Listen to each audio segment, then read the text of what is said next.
Alright, I think I'm live.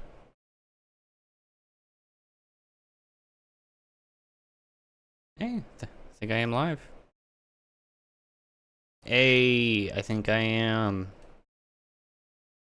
Alright, now how do I make money? How do I make money, Kevin? How do you make money? Yeah, how I make money? You give me 2 money, and I'll teach you how to make 1 money. That doesn't sound right. How do I even find my live stream? That's exactly how you make money. I go to my If channel? that wasn't how you made money, then why would everybody be teaching you classes on how to make money? Right? Dude, you've How to lost me make so money, fast. right? Oh, there we go. I found the stream. Alright, boys and girls and everyone in between. Let me... Are you actually streaming on YouTube? Yeah, I am. It feels weird. This is horrific. This isn't a good start to stream. Oh, I deleted our messages together. Well, fuck me. Why do you Dude, hate us I'm so an much? idiot. I feel so stupid. Where would I like to go? I want to talk to... Go live without giving us the warning we're going live. You don't have like an introduction set up or anything like that. Yeah, I don't have shit, dude. Because, you know, no one's going to be in immediately as you start stream just because that's not real. Unless you're... Botting. Unless you're someone of stature. Which I am not. Alright, how do I... Do I have a chat? Oh, I do have a chat here. Hold on.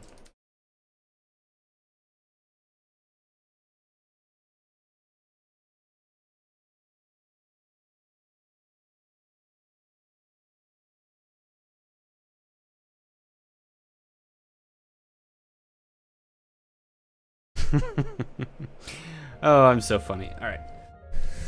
Where'd you send this link to your YouTube stream? What do you... I sent it to... I sent it to you directly, and I sent it to the boys, and I don't know if they're gonna click on it, but...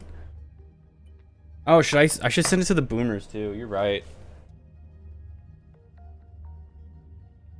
Saying warning: the stream's current bit rate's lower than the recommended. Open widget. Let's do it, dude. Let's fucking go. How do I do it? Bit rate of 68. I think I used like 6,000 or something like that. How do I change you? Video bit rate. Oh, I see it here. 6,800? Is that I mean, you have to save me regardless. That's without saying, bro. Daddy's like, I just saved you, bro. It's like, well, yeah, of course. All right, let's see how that is. You think Concurrent Eddie's play. gonna let me get disrespected like this? Oh god, we're so silly. Give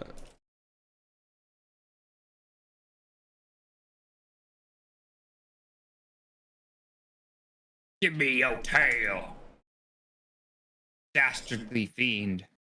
All right, let's go make the money, boys. Let's do it. What am I doing? At least one breads. I'm fucking fighting a boss. I forgot. Ooh. Okay, so I boss need... fights.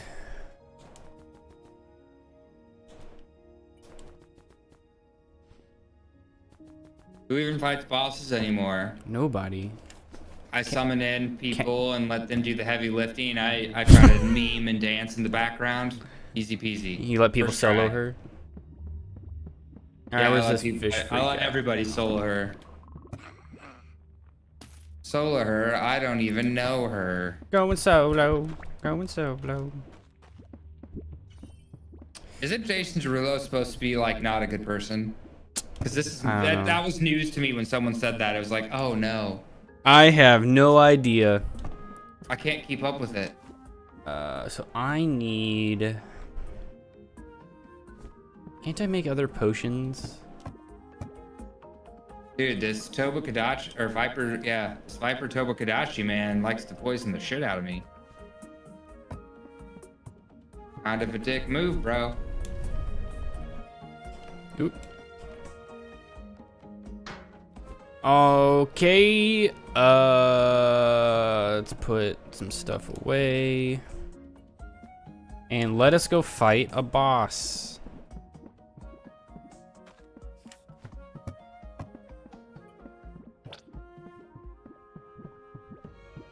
Oh, yeah, I should probably tab over my chat. I gotta know what the boys are saying, you know? I gotta know what the boys are saying. Nope, still just me in the chat. Never mind.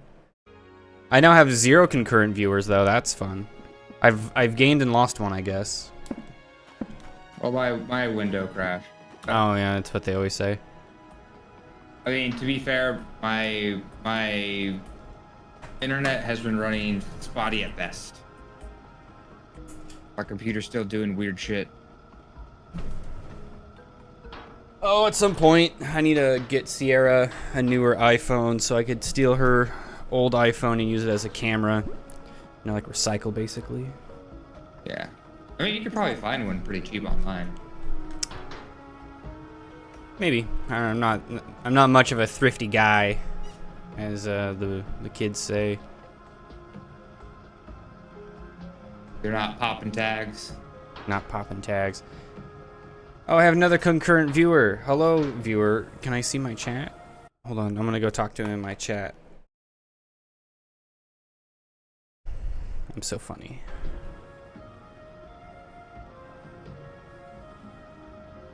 I feel so much better after my nap. Oh yeah, can you see my stream? Can you see that I have 2 minecarts here? Nope. Oh, fuck me. Oh no. I forgot I died with the boat in the middle of the water. Oh, fuck. I don't know if I can get to him without the boat. Oh, what a waste of time. I have to go make another boat. Oh, this game. Fuck. Okay, never mind. We're not fighting a boss. I have to go make a goddamn boat. Oh, hey. I got my first comment, and it's rage-inducing. What I need to do is I need to get some little extensions that put like the chat. What did the comments say for those of us who aren't in chat? Oh, it says skill issue. Oh man.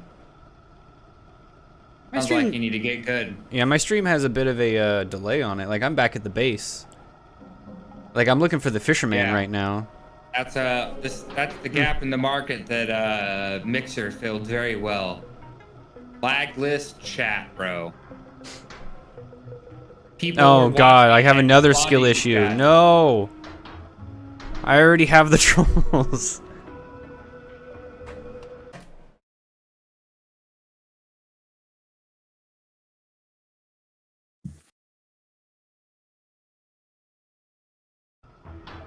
Hi John, how are you? Oh god. I'll show my feet, except this is way too late. I think. 2 minutes later, we'll get to actually see feet. I know, I'm watching myself build the thing right now, and... Oh no, I'm paralyzed. Oh wait, John, wait, hold on. John can hear me though, so maybe just the stream that I'm seeing on my end is way behind. Oh, he definitely, yeah, he definitely sees it. That's good to know. So, I'm gonna check out this game.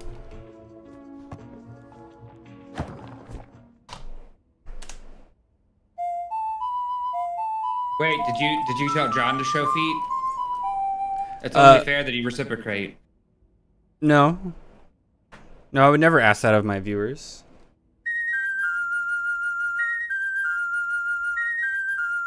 I want to get like a green screen colored like man thong and then dance around and have that be the gameplay. Be the smallest gameplay window anyone's ever seen. Shake my ass. I'll try to twerk while I'm playing Elden Ring. There was a part and that's the thing. That's the thing, right? Yeah, I've seen that. Yeah, she. No, that's like a girl. There's a girl who does that. Yeah, I know. I was there for it. I was kind of. No, but I don't think Eddie and Evan knew that was. Oh, right. Yeah. So as the video says, my little followers, Kevin is in another chat, and yeah, it's been a good time. Fuck, I gotta make a boat. Yeah, so the there's boat a costs a girl on lot. Twitch, and she was trying to figure out what the new meta was going to be since like hot tub streams have kind of become less popular. So she got a green screen colored bikini and literally sat in her computer chair like hunched with her legs spread open, and you were watching the gameplay on basically her like ass. Yes, yes. I mean, that's thinking outside the box for reals, but Yeah, she's killing it, dude. Like, also, I'm proud of her. but also it's like at the same time, it's kind of like, oh man, I can't believe this is a thing. But also, you know, Twitch is not cool. Oh, Trying to stay PG-13 rated for David. How do I? I'm live. Oh god, how do I fucking? I don't think I could build mechanical parts. Oh no. I was so excited to fight this boss, but I think I'm actually stuck for the time being. Oh, how disappointing. Well,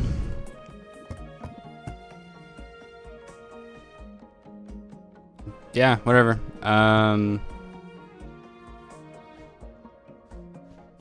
Skill issue? It is a skill issue. I really fucked up. Well, I know what all the boys are here for, though. No, that milkshake. I actually sent, or I put a thing in the chat later for me to read.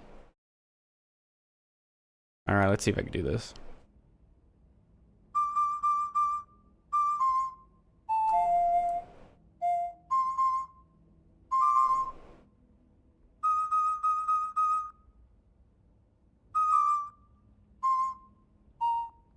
Yeah, I don't know. Oh, maybe this one? Fuck. Also, I'd like to point out, you're streaming under your doxable name. I am, yes. That seems like a poor life decision, but you know. Also, you used the wrong here in your title. What? You used the wrong here in your title. No, I didn't. Yeah, you spelled here H-E-R-E when you meant H-E-A-R. You're just opening Will you yourself shut up, the fuck bro. up? You're gonna get doxxed by grammar Nazis, the worst kind of people. You're fucked. You don't stand a chance. Okay, hold on. Hold on. Okay. Dude, I am so uncoordinated. This is incredible. E-M-Q. When are we gonna watch W. Crayon Shin-chan on stream?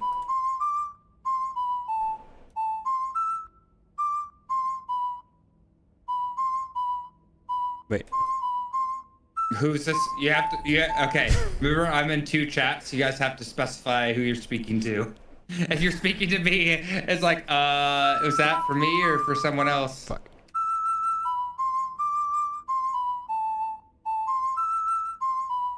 Fuck. I got lost. Okay. I'm here. I'm here now. All right.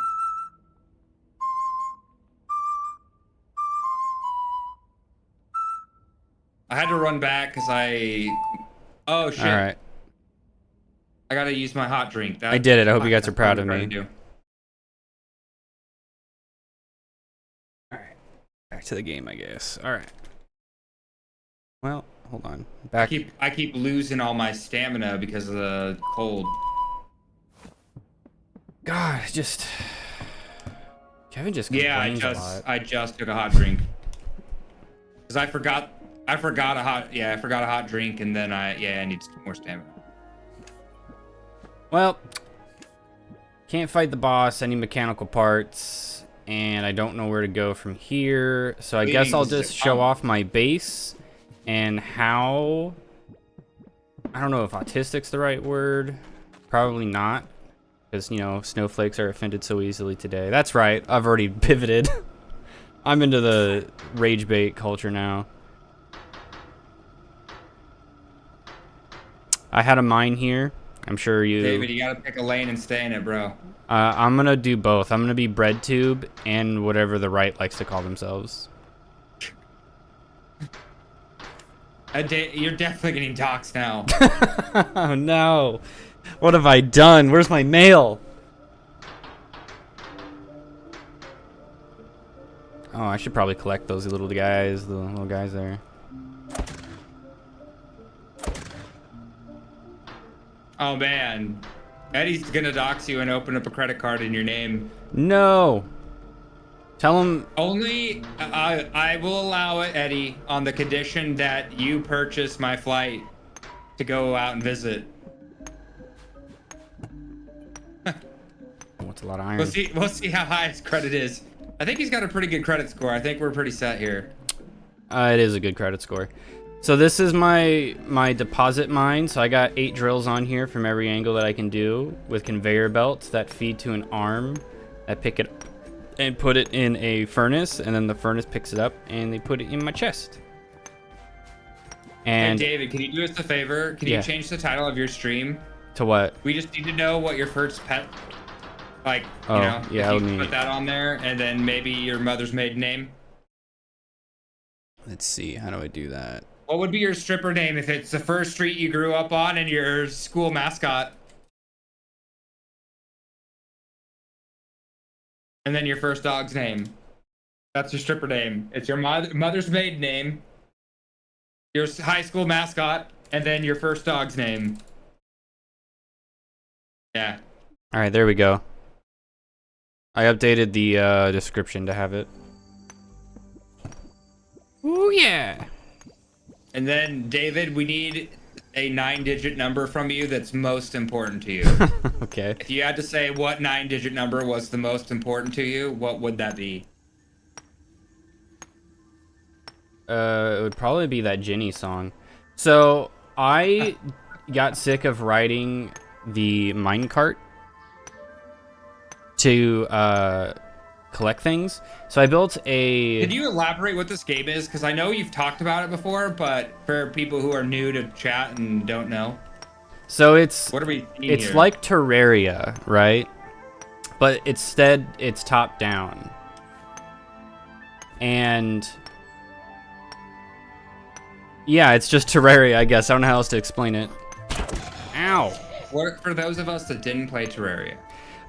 This is a adventure game that is sort of based on item levels, and you do it's a little tough because it's clunky with the controller, but you do actually earn skills that you can level up and buy points in. Like, I'm probably gonna buy that, and sure, I'll buy that. 20% stronger. Yeah, let's do that. So then you go out in the world.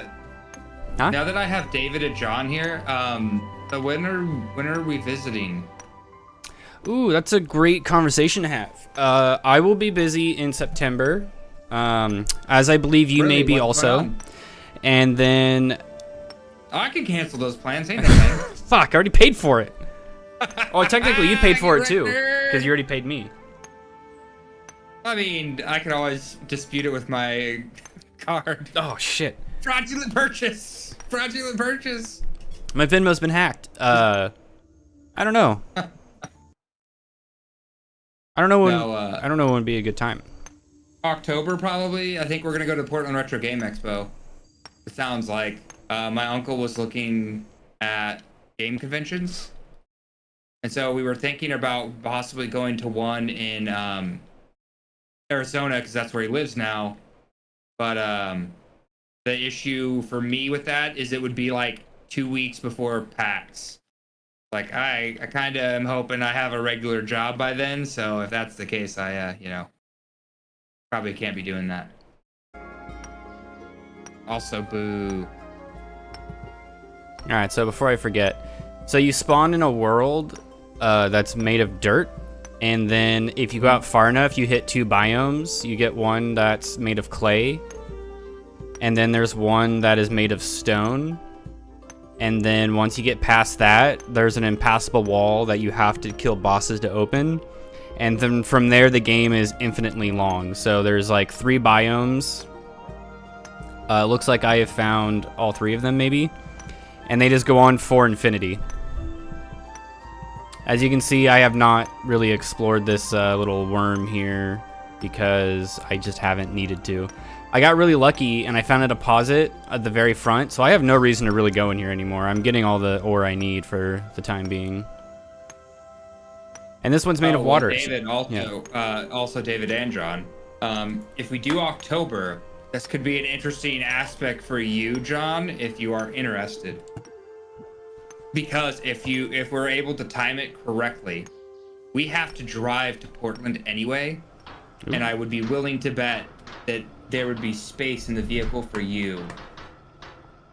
So then that way you would really only have to pay for a flight to town to get to us. And then you could ride to Portland, and if you can find someone, maybe Matt or Matt's mom or Buffy, come pick you up in Portland, then that saves you some cash money. Use your power of persuasion. Draw a picture of your feet, and I'm sure someone will exchange that for a ride. And then, of course, cabin. So there's that too. Wonder if... Dude, this could be a really good cabin trip. If Evan comes out with us, that's at least us. I'm gonna mess with my Eddie wants to come out. Eddie wants to come out and do some one-shot D&D with us. Ooh. Hold on. And maybe if we're really lucky, we can convince him to bring the Puffco. Now we got some real gaming content going on. 1 second. There we go. And then we can record a podcast of us talking about movies or whatever we want to talk about. Yeah, I would love to do a one shot. I don't like D&D really. I will play it, but I will also probably try to run something that's not D&D. Well, remember at that point in time, the new rule book will come out, so we could try like a one shot with the new rule set. I don't know if I can. We'll see. I hope it's good. I don't know. Let me delete that. Yeah, you guys watching me edit on the fly. How fun is that?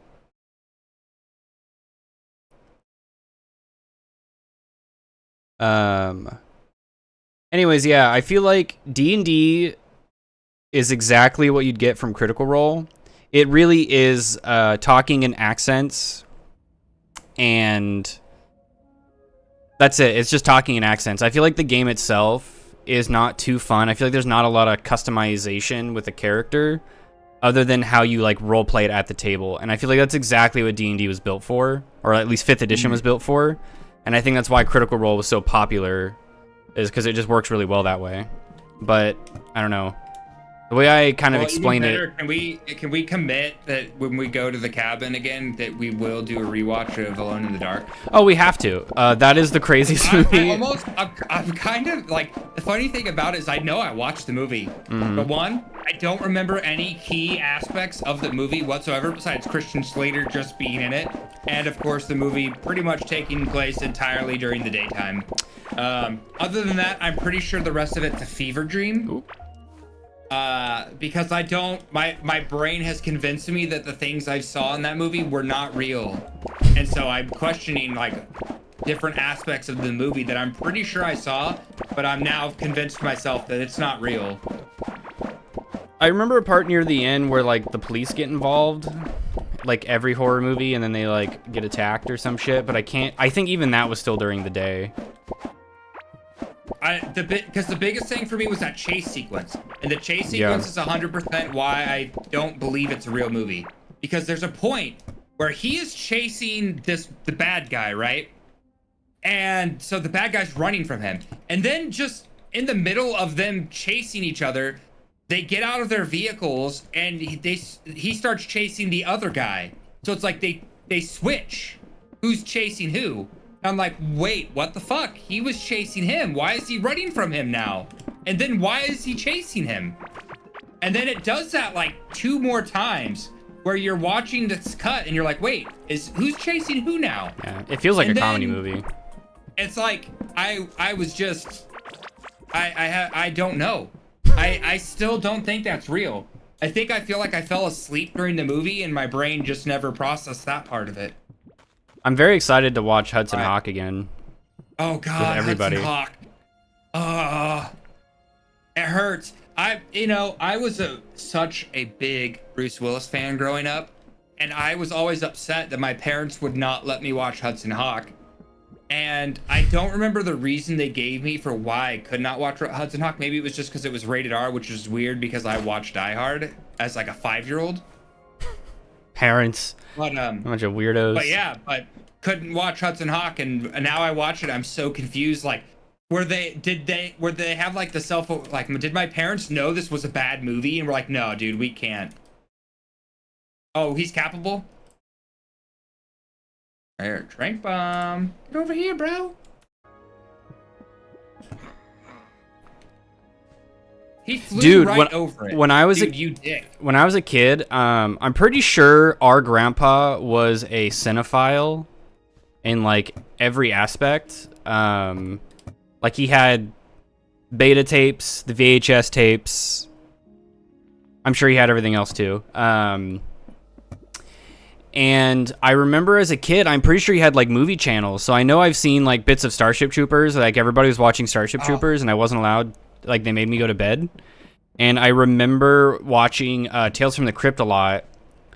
And I remember an episode where there's like severed heads in like a fridge.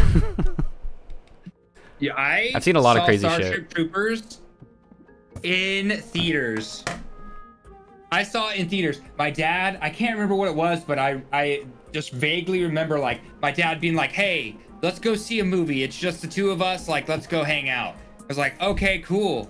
Don't tell your mother. My dad was like, well, why don't you go pick a movie? And so, of course, me being a 6-7-year-old kid was like, hey, the movie cover has bugs and guns. Like, yes, I'm on board.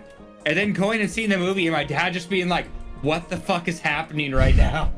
As like, obviously it's over the top gore and violence and there's nudity and all the things in 1997 that you don't want a child to see. Yeah. Because you think that it's going to cause them to become a Satan worshiper.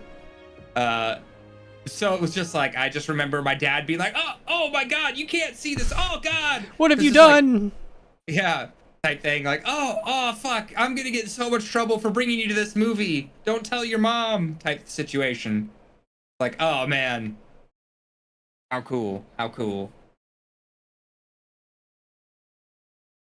I gotta get this looking just right. Does somebody own a copy of House of the Dead? Like, that we could bring to the cabin? No, I know I don't. Well, one of the things I can volunteer right now is I volunteer John, if John is part of this trip, that John bring his Steam Deck if it has the HDMI out port so that we can plug it into the TV and therefore can run all of his sweet downloads because we don't have internet there. Because that really opens up what we can watch. Like Game Center CX. I would love to watch Game Center CX at the cabin or watch a Crayon Shin-Chan.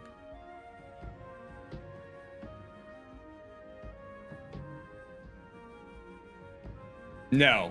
Well, I think they tried, and I think that they were able to get like money back or something like that. Because I'm pretty sure a whole bunch of people bought the Starlink thinking that it would work, and for some, it doesn't. Is what I vaguely remember hearing. I know that that's not like they're still in the process of like trying to make internet there happen, but now Kayla's youngest brother just moved to Oklahoma, and they are the biggest users of the cabin. So therefore, the likelihood that it's going to get done now is slim to none.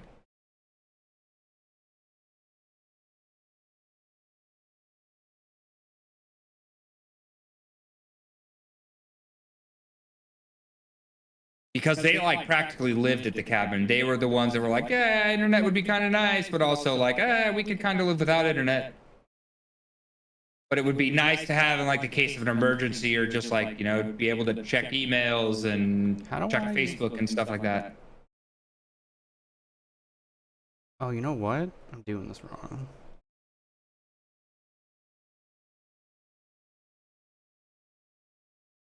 My God, come on.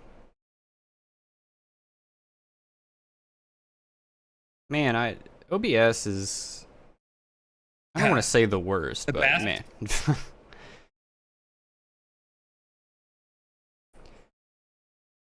I want to try to make it full screen, but it seems not to want to work, I think, because I already have it active on this other one. All right, well, we're doing this grassroots style. So I bought 3 movies. This one that I'm looking at, I paid $15 for. That's crazy. I can't believe I paid. Is it a cabin movie? It's gonna be a cabin movie, yeah. Fuck yes. It's called Death cabin Machines. Movies. It looks like a terrible movie you might see on Best of the Worst, so I was like, you know what? Fuck it. Let's buy it, dude. Let's do it. OBS does suck. Yes. Dude, John's that looks right. terrible. And then Speaking of which, I bought Chopping Mall. I have Chopping Mall. I really like Chopping Mall a lot. That's like a legitimately good movie. So I bought a couple of those compilations of like 8 horror films that no one has ever heard of, or anybody who's involved with them. Dude, your audio, I think you might have muted yourself. Me? Yeah. On YouTube? Because you just were talking and I didn't hear anything. Oh, I don't know. I have no idea what you want. Can you hear me now? I think so. Or maybe the video is just so lagged. It's very real possibility too. I got Ice Pirates, which is a parody. I don't know what that's gonna be like. And then guess what I got? I got The Howling, except instead of being in a box set, it's by itself. Dude, The Howling was very good. That was the one with Jamie Lee, or is that the other one? Was Jamie Lee in The Fog? Is that the one we watched? Because we watched 2 of them back to back. We watched 2 of them, and both of them were worth watching, in my opinion. Okay, this is not the one with Jamie Lee. But yeah, cabin movie. That's gonna be great. Oh, cabin movies are great. I'm thinking about bringing World of Darkness. Evan and Eddie, am I driving you guys nuts? Because I guarantee that I am. Okay. Yeah, so John can hear me, so you're apparently just dumb. Maybe you used the wrong here when you were trying to listen to me. You son of a bitch. I can't wait to get to hang out because I'm going to choke you unconscious. It's going to happen. Fuck is my book? Where's my book? Oh, there. David, I'll let John be the MMA referee. I was thinking about bringing World of Darkness because it's easy. It's like a dice pool game. So if you're like, I want my character to be strong, you put a couple blips in that, and then it's really simple. So I'm hoping to run some horror games at the cabin with this. Like, I kind of think it would be fun. Like, I imagine doing a zombie one, and I was just going to print out and laminate the map to Dead Rising 1 and just use that as the setting. And I don't know if there's going to be a point, or if we're just going to mad lib the entire thing.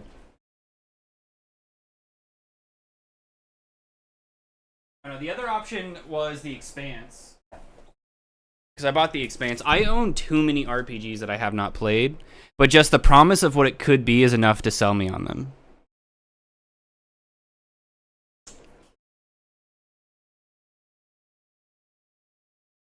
Oh, before I forget, Kevin, is Kayla nearby? No, she's asleep. Oh, that bitch! That's why we had to watch Tough, because she's like, I am fading. We didn't watch Tough yesterday, and it upset her. I was like, all right, we gotta do it. She was all upset. Oh yeah. Oh man. Good episode. Two solid episodes back to back, which is, I mean, way better than the season started off. Surprising. What am I doing? Oh, I need mechanical parts. I'm really here just buying the shit off this guy, hoping he'll sell it to me. Nope. I don't know if I need to like walk away. And then he'll come back. Oh, let me show off more of this game. Oh, I wish I can gift subs. I wish gifting subs was free because that'd be fun. So there's like 3 bosses in the core world that you have to go out and fight, and then you get like a piece, like some weird artifact piece off of them, and you go and turn it in, and it opens up little items that you can get to progress the story a little bit. Oh, and the thing that's really cool, there is a bench called, I think this is a different version, but this is like another upgrade bench. You can like put tools, weapons, and armors on here and upgrade the item level, which will give it like more damage or armor or whatever it, it happens to be. So that way, if you have an item that you like, it's not just getting thrown away because you found a slightly better gun. Like this pistol I got within the first hour, and I've carried it through the entire game with me so far. It's like a fucking blunderbuss. Because you could just keep leveling it up if you have like the materials. So right now I'm on the newest, because I play like a maniac, I'm on the newest ore that I need to start building the next station. But the way I like to play is that, you have to kind of grind for shit. So I kind of get enough to jump to the next level, to get enough to jump to the next level. So that way I can go back a level or 2 and start cutting through shit like butter. And then that's when I start playing in the area. So I started getting the third biome, whatever you call it, tools and items to go back to the very beginning one, just to make everything easier. But now I've gotten to the point where I have to go back through and kill all the bosses, so I'm kind of stuck a little.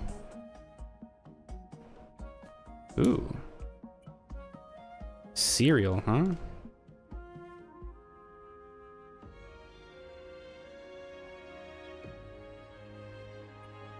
What else can I combine with this? I think my weapon is a water weapon.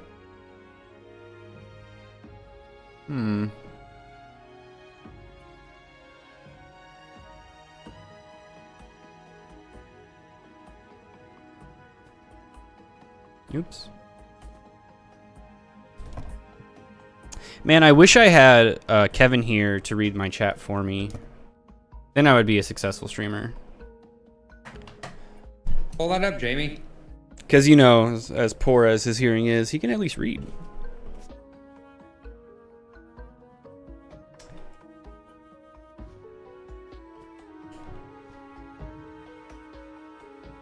Ooh, that's a cool little effect. So cooking's also interesting too. I'm assuming the higher level of a cooking ingredient, that's kind of what takes over as the main benefit. I know exactly what I was going to ask you guys, and I'm glad I got both David and John together. Yeah, let's do it. Let's do it. Evan and Eddie too, if you guys have answers for this. I am kind of sick and tired of computer chairs. So I was wondering if there was like a bench or some kind of computer chair that you can kind of sit like cross-legged on.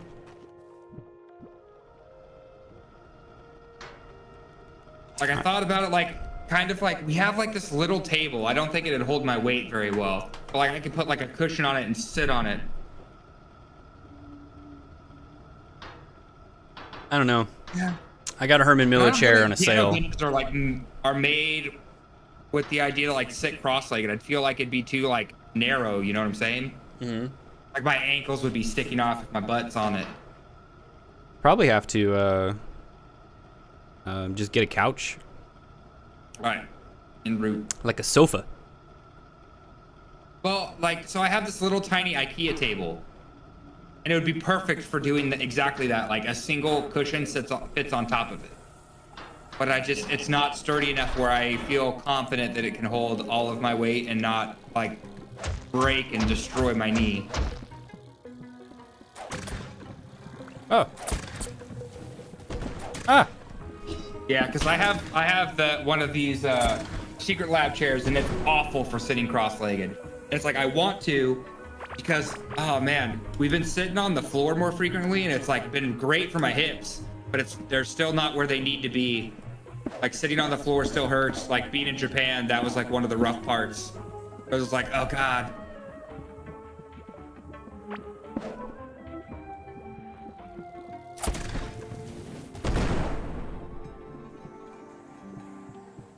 Hello. Try to rip up that scar tissue in my knee. Have you been doing jujitsu? No, not at all. Okay. I keep thinking about it. I know it's the same issue that it always has been. Is like, I talk to some people and they're like, "Oh, this is a great gym. This is really cool." Then I do any research and it's like, "Oh, I don't know that I want to be associated." Yeah. With some of their very public opinions that they make. It's like, yeah, that's all of them. That's every single gym. Yeah. Yeah, there's one, not to dox myself too much, but there's one here in town that is veteran owned, and they did a good job of keeping the business page a business page, but they also have the wife working there as like a manager thing. So I went to her Facebook, and that's when I was finding all the good stuff, where I was like, okay, maybe not. Yeah. And that's like the rough part is like all of them, like, which isn't inherently a bad thing, and I don't want that to be like what comes out of this. But it's like all of them are affiliated with churches, which is fine. I don't care. When I wrestled, one of the wrestling programs we were part of was also part of a church. They didn't make political statements. They didn't do anything. The big thing was like, hey, out of respect, because they host the facility, in exchange, all they ask is that we listen to like a quick 10-minute sermon. That's it. All right, cool. I can shut up for 10 minutes and be respectful. That's fine. But then it's like, now everyone wants their church is making like political statements and picking and endorsing candidates. And it's like, I'm not really into that. Or, making, at best, questionable statements about other members in the community. And it's like, bro, I work with kids. I have to be apolitical. I have to. It's like, yes, not everyone takes that seriously, but I do. That's in my employee handbook. Yeah. When I was a kid, I feel like the little middle school I went to was very patriotic in hindsight. I remember taking we did like a weird little aptitude test to kind of see what your voting political might be.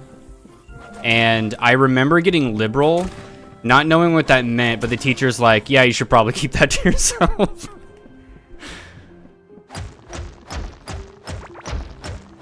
And I think about that a lot.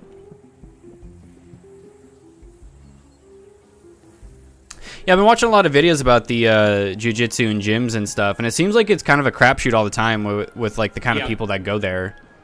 Yeah, and that's the problem is like you could have like 10 jiu-jitsu gyms or like any kind of combat sport gym in your town, and all of them could have crazy be associated with these fringe groups.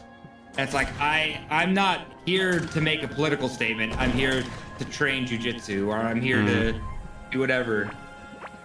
Again, I don't have a problem if it's like a church affiliated. That's fine. I just don't want to feel like I'm being forced to think a certain way or be affiliated with certain groups because I want to learn jiu-jitsu.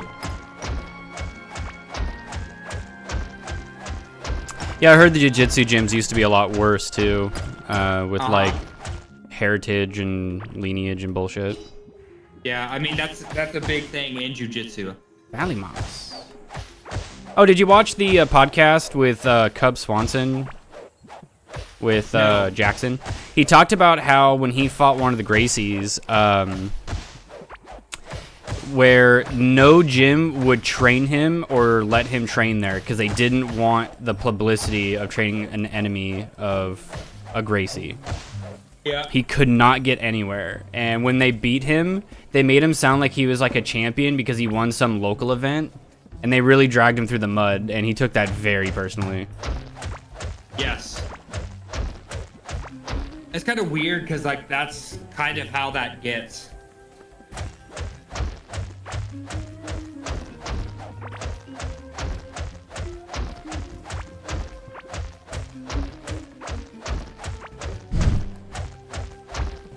Because in my experience, all combat sports things are kind of almost borderline culty. Because you really have to buy into the program and like what they're doing, and you have to believe in your coach and all that stuff. Yeah, you just have to accept that somebody is above you and knows more than you.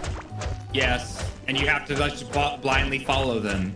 So if they say shoot, you shoot. If they say sprawl, you sprawl. Like, and that's just how it is. And so, I get it. Like, you don't want to train with people who, like, they don't want to train you if you're gonna turn around and teach like the people we're competing against what we're doing.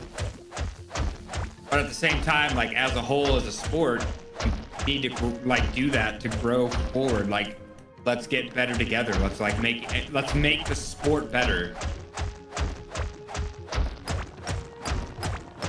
What do you think, John? Is this just riveting gameplay? Are you sold yet? John just hears what he wants to hear, man. Yeah. Have you told John about Game Center CX? Because I know I definitely told you about that. What do you mean? The show it exists, or? Yeah, and that it exists and that it's awesome. Yeah, I remember John. Yeah, I remember John watching it a long time ago. It's probably because he heard me talk about it. Yeah, you definitely were the first. You were the pioneer of the group. For Game Center CX, I know. I had a stream member come in and say, hey, you should watch this, and I did, and it was awesome. And I talked to my grandma about it, and she's like, hey, I know who this guy is. She's like, oh, even better. Yeah, he's like a comedian, right? I was just reading about that the other day. He's like a person in Japan, so it's like, oh, dope. Yeah, if you like Terraria, you might like this. This is pretty good. Yeah, so the thing I like about the game more is, like, the one thing I wanted out of Conan was for it to keep going, but I feel like once you kind of hit a certain point, it was just like a lot of, like, I don't know, special items that you were kind of unlocking in a way. And, like, there was such a time gate to do everything. But, like, in this one, you can get these items, level them up to be whatever levels. You can kind of stick with what you like, which I really, really appreciate. And it goes on for infinity, which I also like.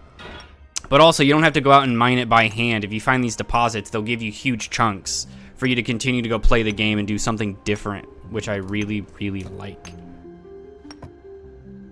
Also, I'm just now realizing Oh, I definitely have seen the terrible dub when they did the American version. Oh, God, it hurt. Yeah, I remember you guys talking about that. Or not you, but I remember John talking about it. More of a fan I am, John. I went all the way to Japan just to look at the box sets. I didn't buy any, but I looked at them. I paid my respects to them, and then I moved on. Who did the dub? Kotaku? Oh, yeah, never mind. He put it right there. See, Kevin hears what he wants to hear, and I read what I want to read.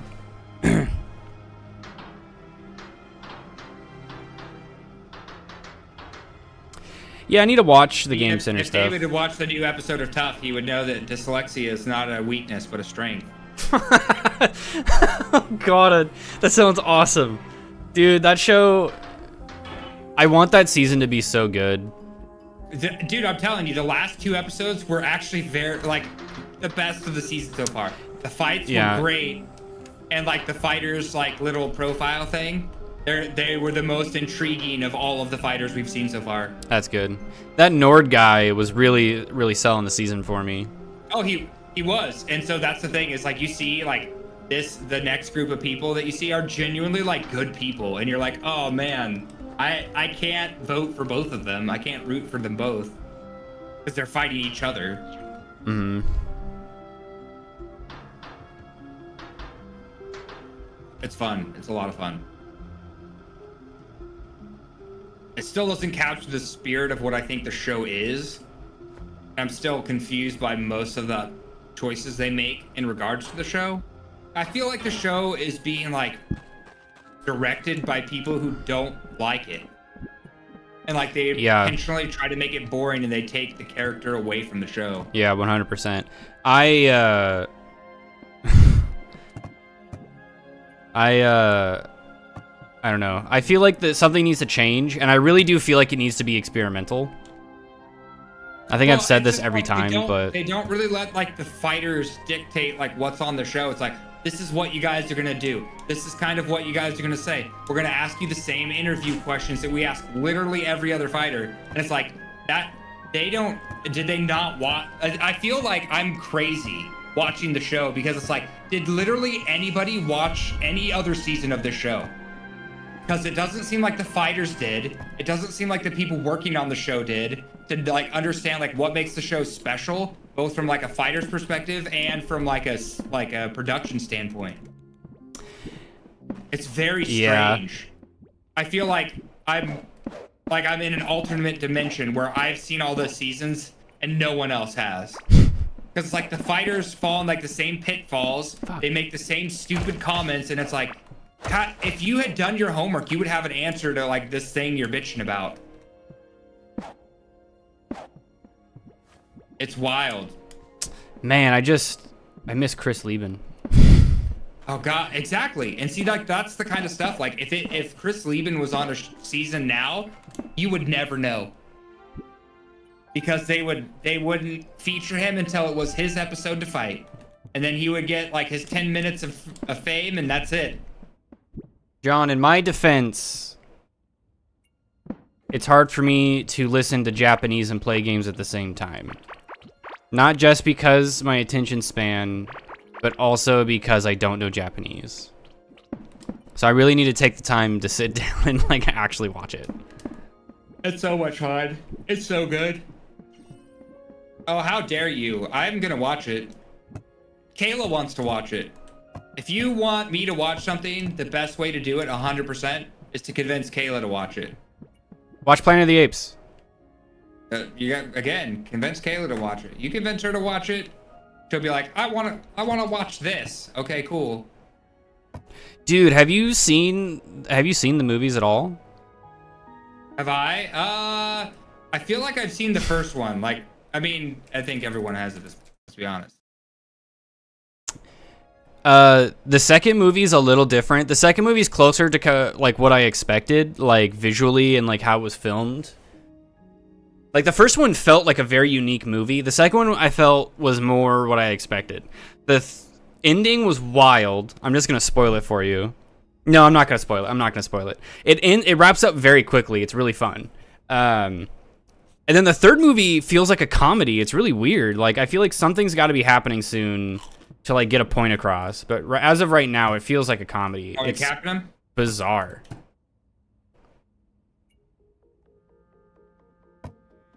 All right, let's buy some mechanical parts. This is like fucking irritating. Oh, David, when you were in Japan, did you buy like a pit, like any stationery or like writing utensils or anything like that? Yes. I don't remember what we bought, but I'm pretty sure Sierra bought paper and like a pen maybe. I bought a pen and I haven't used it yet, but I'm very excited to use it. Yeah, we went to a whole like stationery section. Pen, but yeah. It's pretty cool. Pretty cool. I was looking for a lot of the pens. Some of them, like I was willing to spend like a decent amount of money on a pen, but it was like I couldn't find one that I liked. It was also in a price point that I was willing to pay at that point in time. Yeah, I bought a couple things there. They lost my luggage. I'm sorry, yeah. Japan didn't lose my luggage. The Philippines lost my luggage. Those fucking bastards. So I actually bought a couple things. I bought shoes while I was there. Because the ones I had, I think got like wet or something. I can't remember. Those fell apart very quickly. All right. Yeah, I don't know anything about Japanese pens, so I wish I did, but sadly, I am an American. Or at least I know I'm free. An American band. All American rejects. I'll keep you my dirty little secret. Oh, you know what? While we're here, I didn't want to throw this in the chat because it's so uninteresting that I didn't think anybody was going to care. But Sierra, about a couple months ago, kept referencing Teenage Dirtbag, and we listened to it a few times, and the song kind of grew on me. I'm actually like, it's in my Spotify now, right? Yeah. They censor the line about bringing the gun to school, and I'm pretty sure it was censored on Spotify too, because in the video, like the music video, it cuts out the entire line. He brings a gun to school, but in the Spotify, it edited out the gun part. So it says he brings a blank to school, but all of a sudden they did a stealth edit, and now that line is just in there, which is kind of interesting. Anyways, that's thank you for coming to my TED Talk.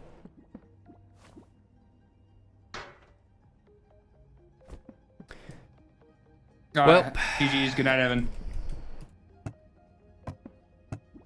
This is going to be interesting. Do I not have any torches? Fuck. All right, let's go collect some wood. Oh, definitely not a dab. No. Yeah. All right. John, he's fine in the same way Red Bluff's heat is fine. You know, there's a time and place for it. But yeah, his voice is extremely quotable. It is so interesting and like specific to him. Eddie, what do I have to do to get Elder Dragon research?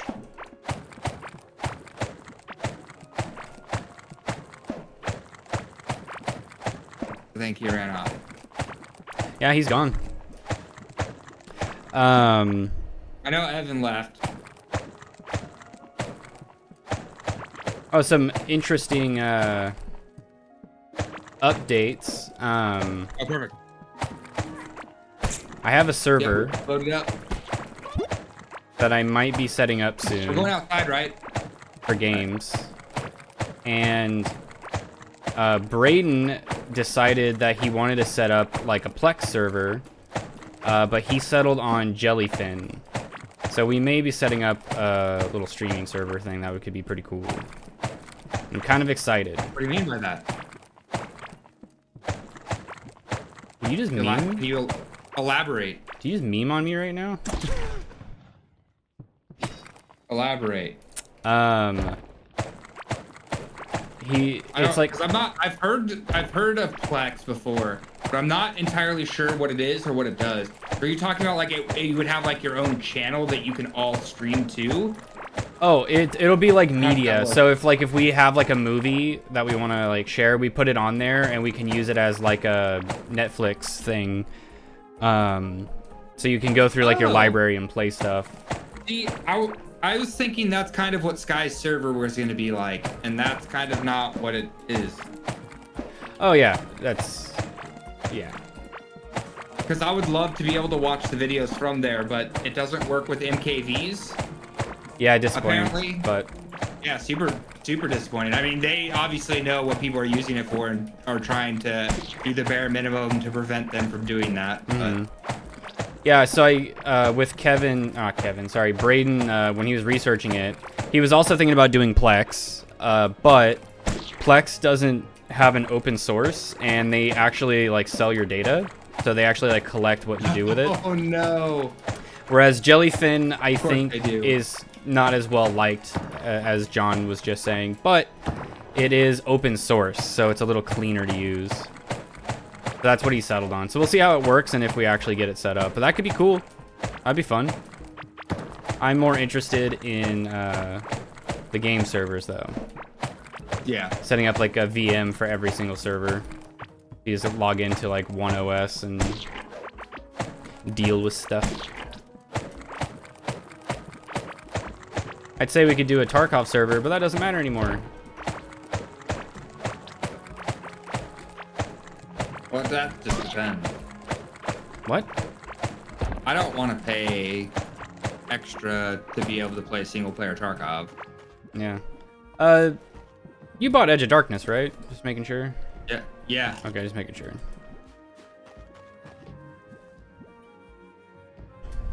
What's the premium service, John? All right, I will be right back. Wait, why doesn't John just join the Discord too? So we can all hear each other talking? That'd be great. Like a real person. Yeah, I'll be right back. Hopefully by the time you guys have your shit figured out and we can have John join. So we don't have to, I don't have to talk to John through a 10-minute delay. Oh God, fucking, you don't have to like make fun of me, Jesus. I saw the face you made. Yeah, it's not that much of a delay. Sometimes it feels like it's longer, Yeah. but it really isn't. I feel like I feel like it refreshes itself, which is kind of nice. But then I can't again tell how delayed I am because sometimes it's spot on, sometimes it's not. Maybe Oh John my God, is a slow typer. Fuck. All right, I'll be right back. All right. I'm just a teenage dirtbag baby. I don't know if I have or ever will listen to another song that guy has done. I say guy, but I guess theoretically it's a whole band.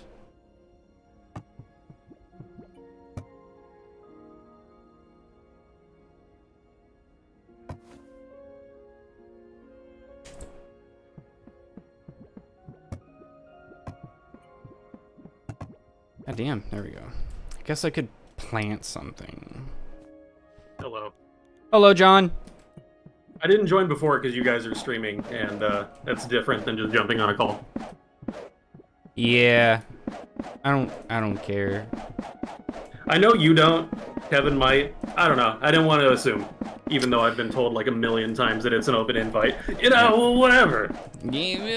So one time we were playing Tarkov, and we have an older friend, so you know the boundaries are a little farther, right?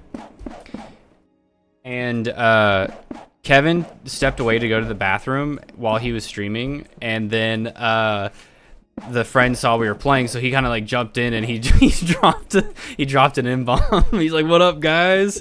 And we're like, "Oh yeah, that's fun." And then when Kevin got back, I was like, "Yeah, Kevin, you might want to deal with that." And he's like, "Fuck," and he had to like go delete his VOD and everything. It was so funny. We played with some interesting people on Tarkov. Oh, did I ever tell you that I played Arma 3 modded to be Vietnam?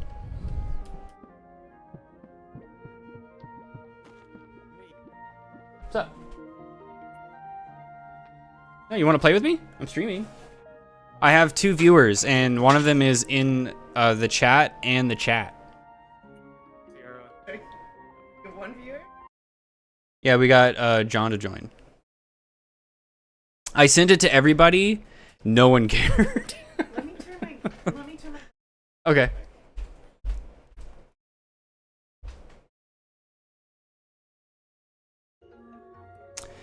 What was I doing? Let's out of here.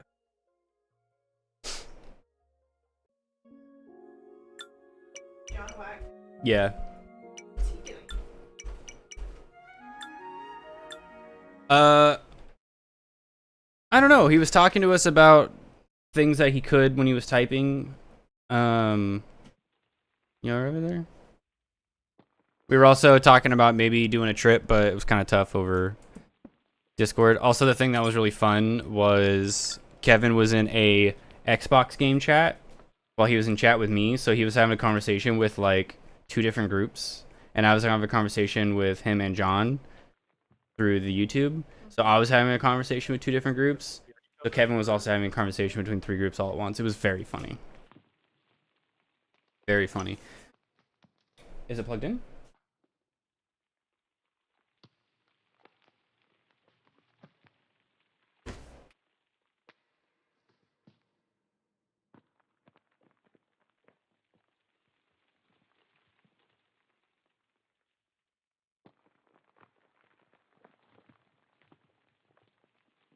Oh, it's so good. Plugging in mouses.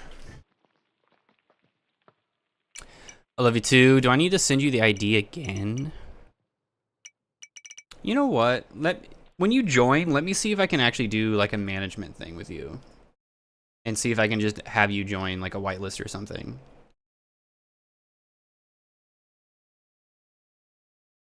Alright, send it to you.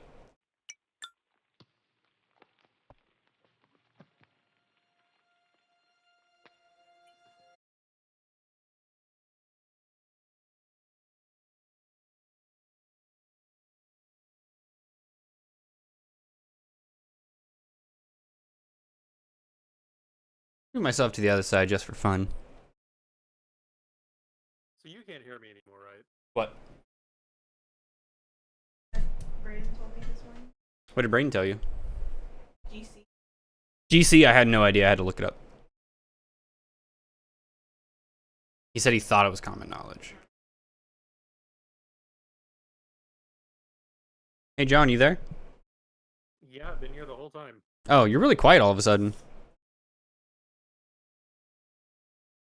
Yeah, I don't know. I didn't change anything. Interesting. Unless one of my settings on Discord changed itself.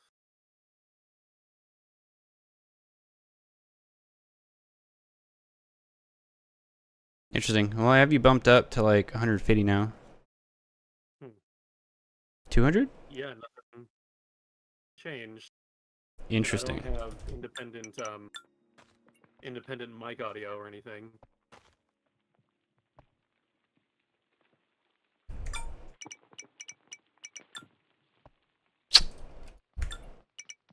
See, I thought you just couldn't hear me anymore because I said things and I got no response. Oh yeah, I didn't hear you at all. I'm so sorry. We hate you, John.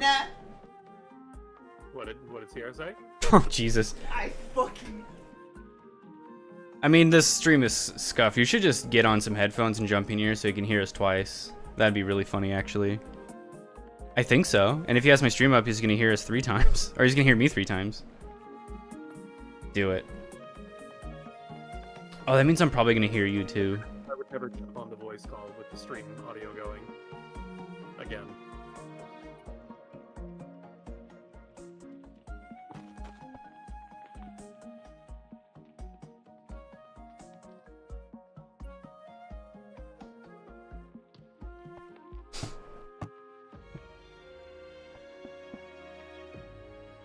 What? Hold on.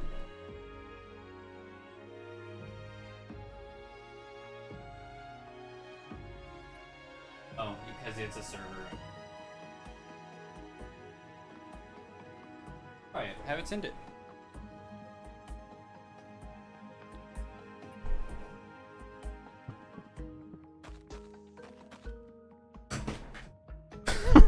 I'm sorry. You're not sorry. You hate me. We need Kevin to come back so he can let us know if it's just me that's hearing you poorly. I'm just gonna leave the call and come back and like unplug my mic and see if anything changes. Oh, okay. Let me bump you down. Said he's gonna unplug his mic. He's gonna leave. He's gonna come back as John the White. And that's as far as he got. Then he just kind of like zoned out. Did John come into chat? Yeah, his mic, he sounded fine, and then all of a sudden he got like 80% quieter. So he's said he was gonna leave the call and plug his mic and come back. Boo. What do you mean boo? What else? What other options does he have? Hello, Sierra. I. She's trying to verify her account so she can join your server and join the voice channel. That way you can hear me twice, you can hear her twice, and then you might hear me and her through my mic as a feedback from her mic. It's gonna be great. I'm so excited. Just It's gonna be quite the night. Oh yeah, here we are. Oops. intentionally try to make stream more painful.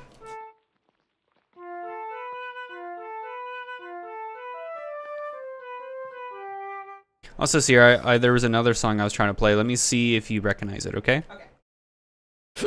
Just as soon as you recognize it, just try. Alright, is that any better? Way So better. much better. Weird. Yeah, that's way better. Yeah, I don't Audio know. is stupid. That's what the answer is. Yeah. All right, Sierra, what song am I playing? You ready? I haven't played. Eddie, are you here too? Ready? Ready, Sierra? Oh, wait, hold on.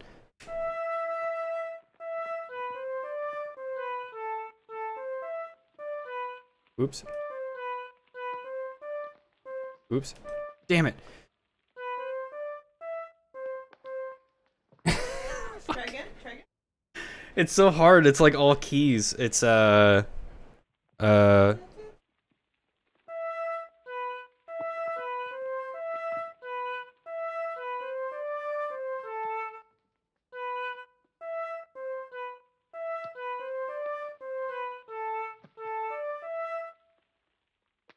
You know what it is? No, Okay. It's a game. You really like it. I don't like video. Damn, what is it? Q? Q? Okay.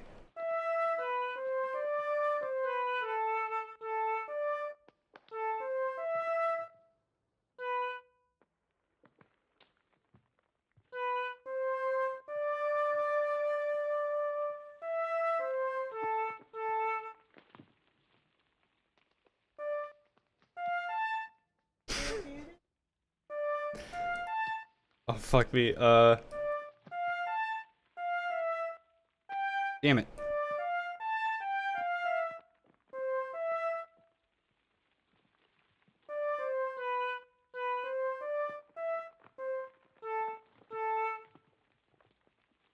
I did it flawlessly. I don't know what your fucking problem is. Again, Fuck, Sierra. from the beginning all the way to the end. Fuck it.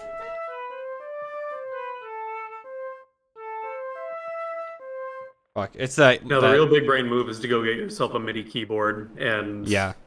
hook it up so that all of these keys correspond to the keyboard, and then you'll be a master. Oh, that'd be so much fun. Sierra, buy it for me.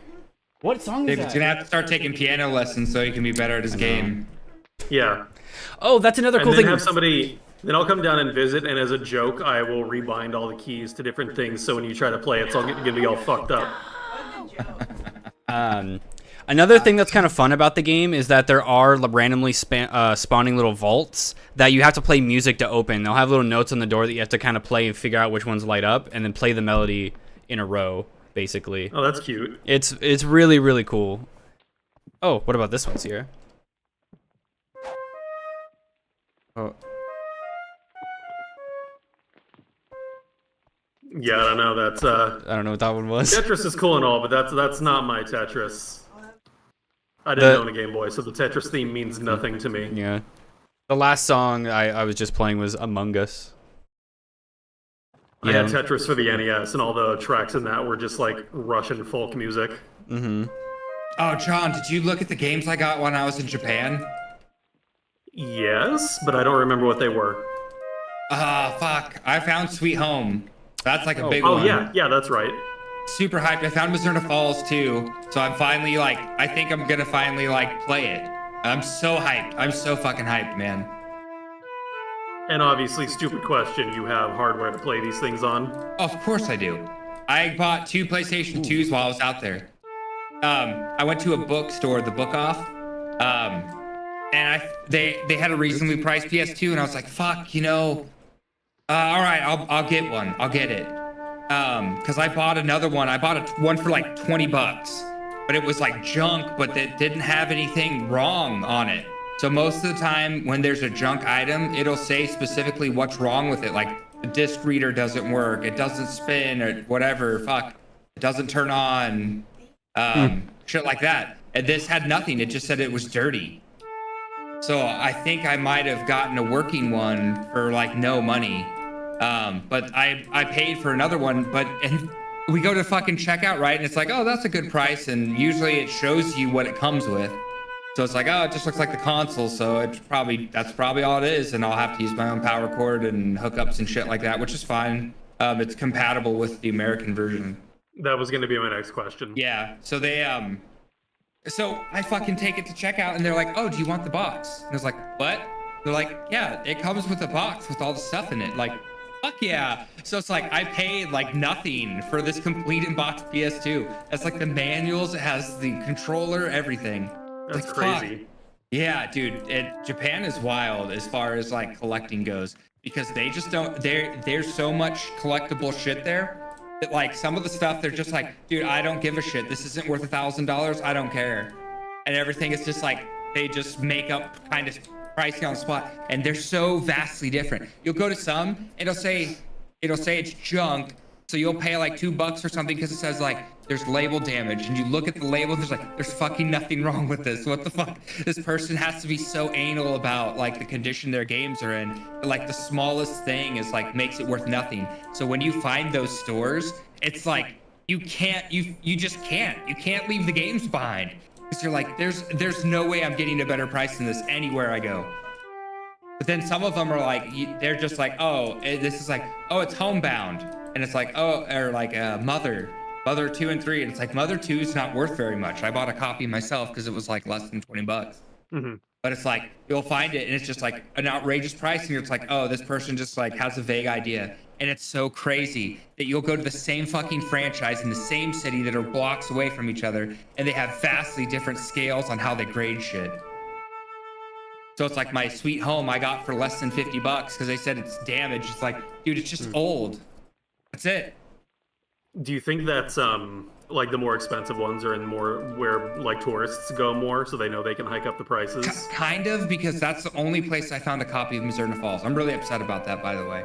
But I found exactly one copy of Mizurna Falls. I bought it, and it was the most fucking expensive store in a very, very cheap area. So I was like paying Tokyo prices in a place where the price for games were like half. In Osaka. Oh, was this in Osaka? Yeah, okay. Yeah, dude. So if you go to Japan, I found a game store that's not listed in fucking anyone's YouTube videos at all. And it is made like we were looked at weird because we were white people in these stores. So I was like, I know I found good ones, and the prices were so cheap. It's like I'm hyped about it. I can't wait to go back, but I'm taking that fucking to the grave with me. No one knows. So when you go, awesome. Tell me, because I will tell you the stores and I will tell you their locations. Yeah, at some point, I would definitely like to do that when one of you groups goes. Because, dude, let me tell you, list. At one of them, because Kayla liked it, so she was like, "Dude, I love this store." So we went to one that was way the fuck out of the way, just because it was like, well, we don't have anything else to do, so why not? And when we got to the bus station out there, a dude walked up to us because we were so far from where tourists go that he's like, "Hey, are you lost? I can help you." And it was like, "Oh no, we're here on purpose." And she's like, "Oh, okay." It's like, "But thank you." Like, and he's like, "Okay, well, I'll be just right here if you need anything, because I'll wait till your bus gets here." It's like, dude, that's so cool. Like, thank you. Yeah, that's really nice. Yeah, it's crazy what kind of things you can find when those things don't go out of fashion. Like like they just don't abandon shit in Japan. So they're everywhere. It's easy. It's fine. Yeah, what a foreign concept. Fucking America, the new thing comes out and the old thing is trash, and who needs it anymore?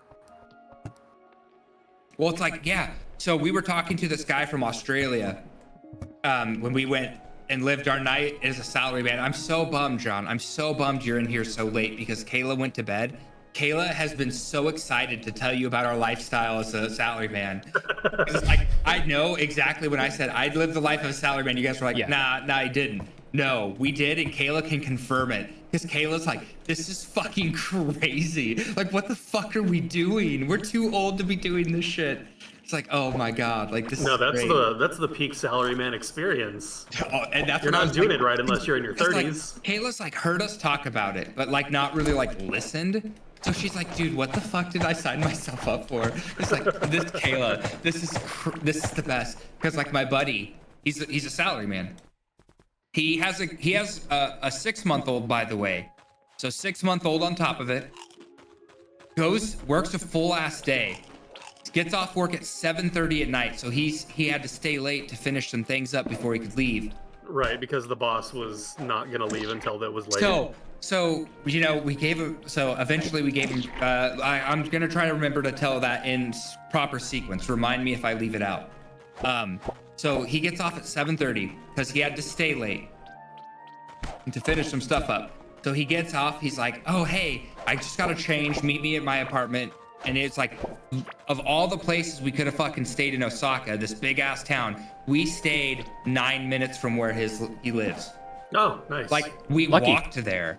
It was like, dude, you have no idea. It was like when I say like Japan felt like home, shit like that was like, dude, this doesn't happen anywhere. This is like special. This is amazing.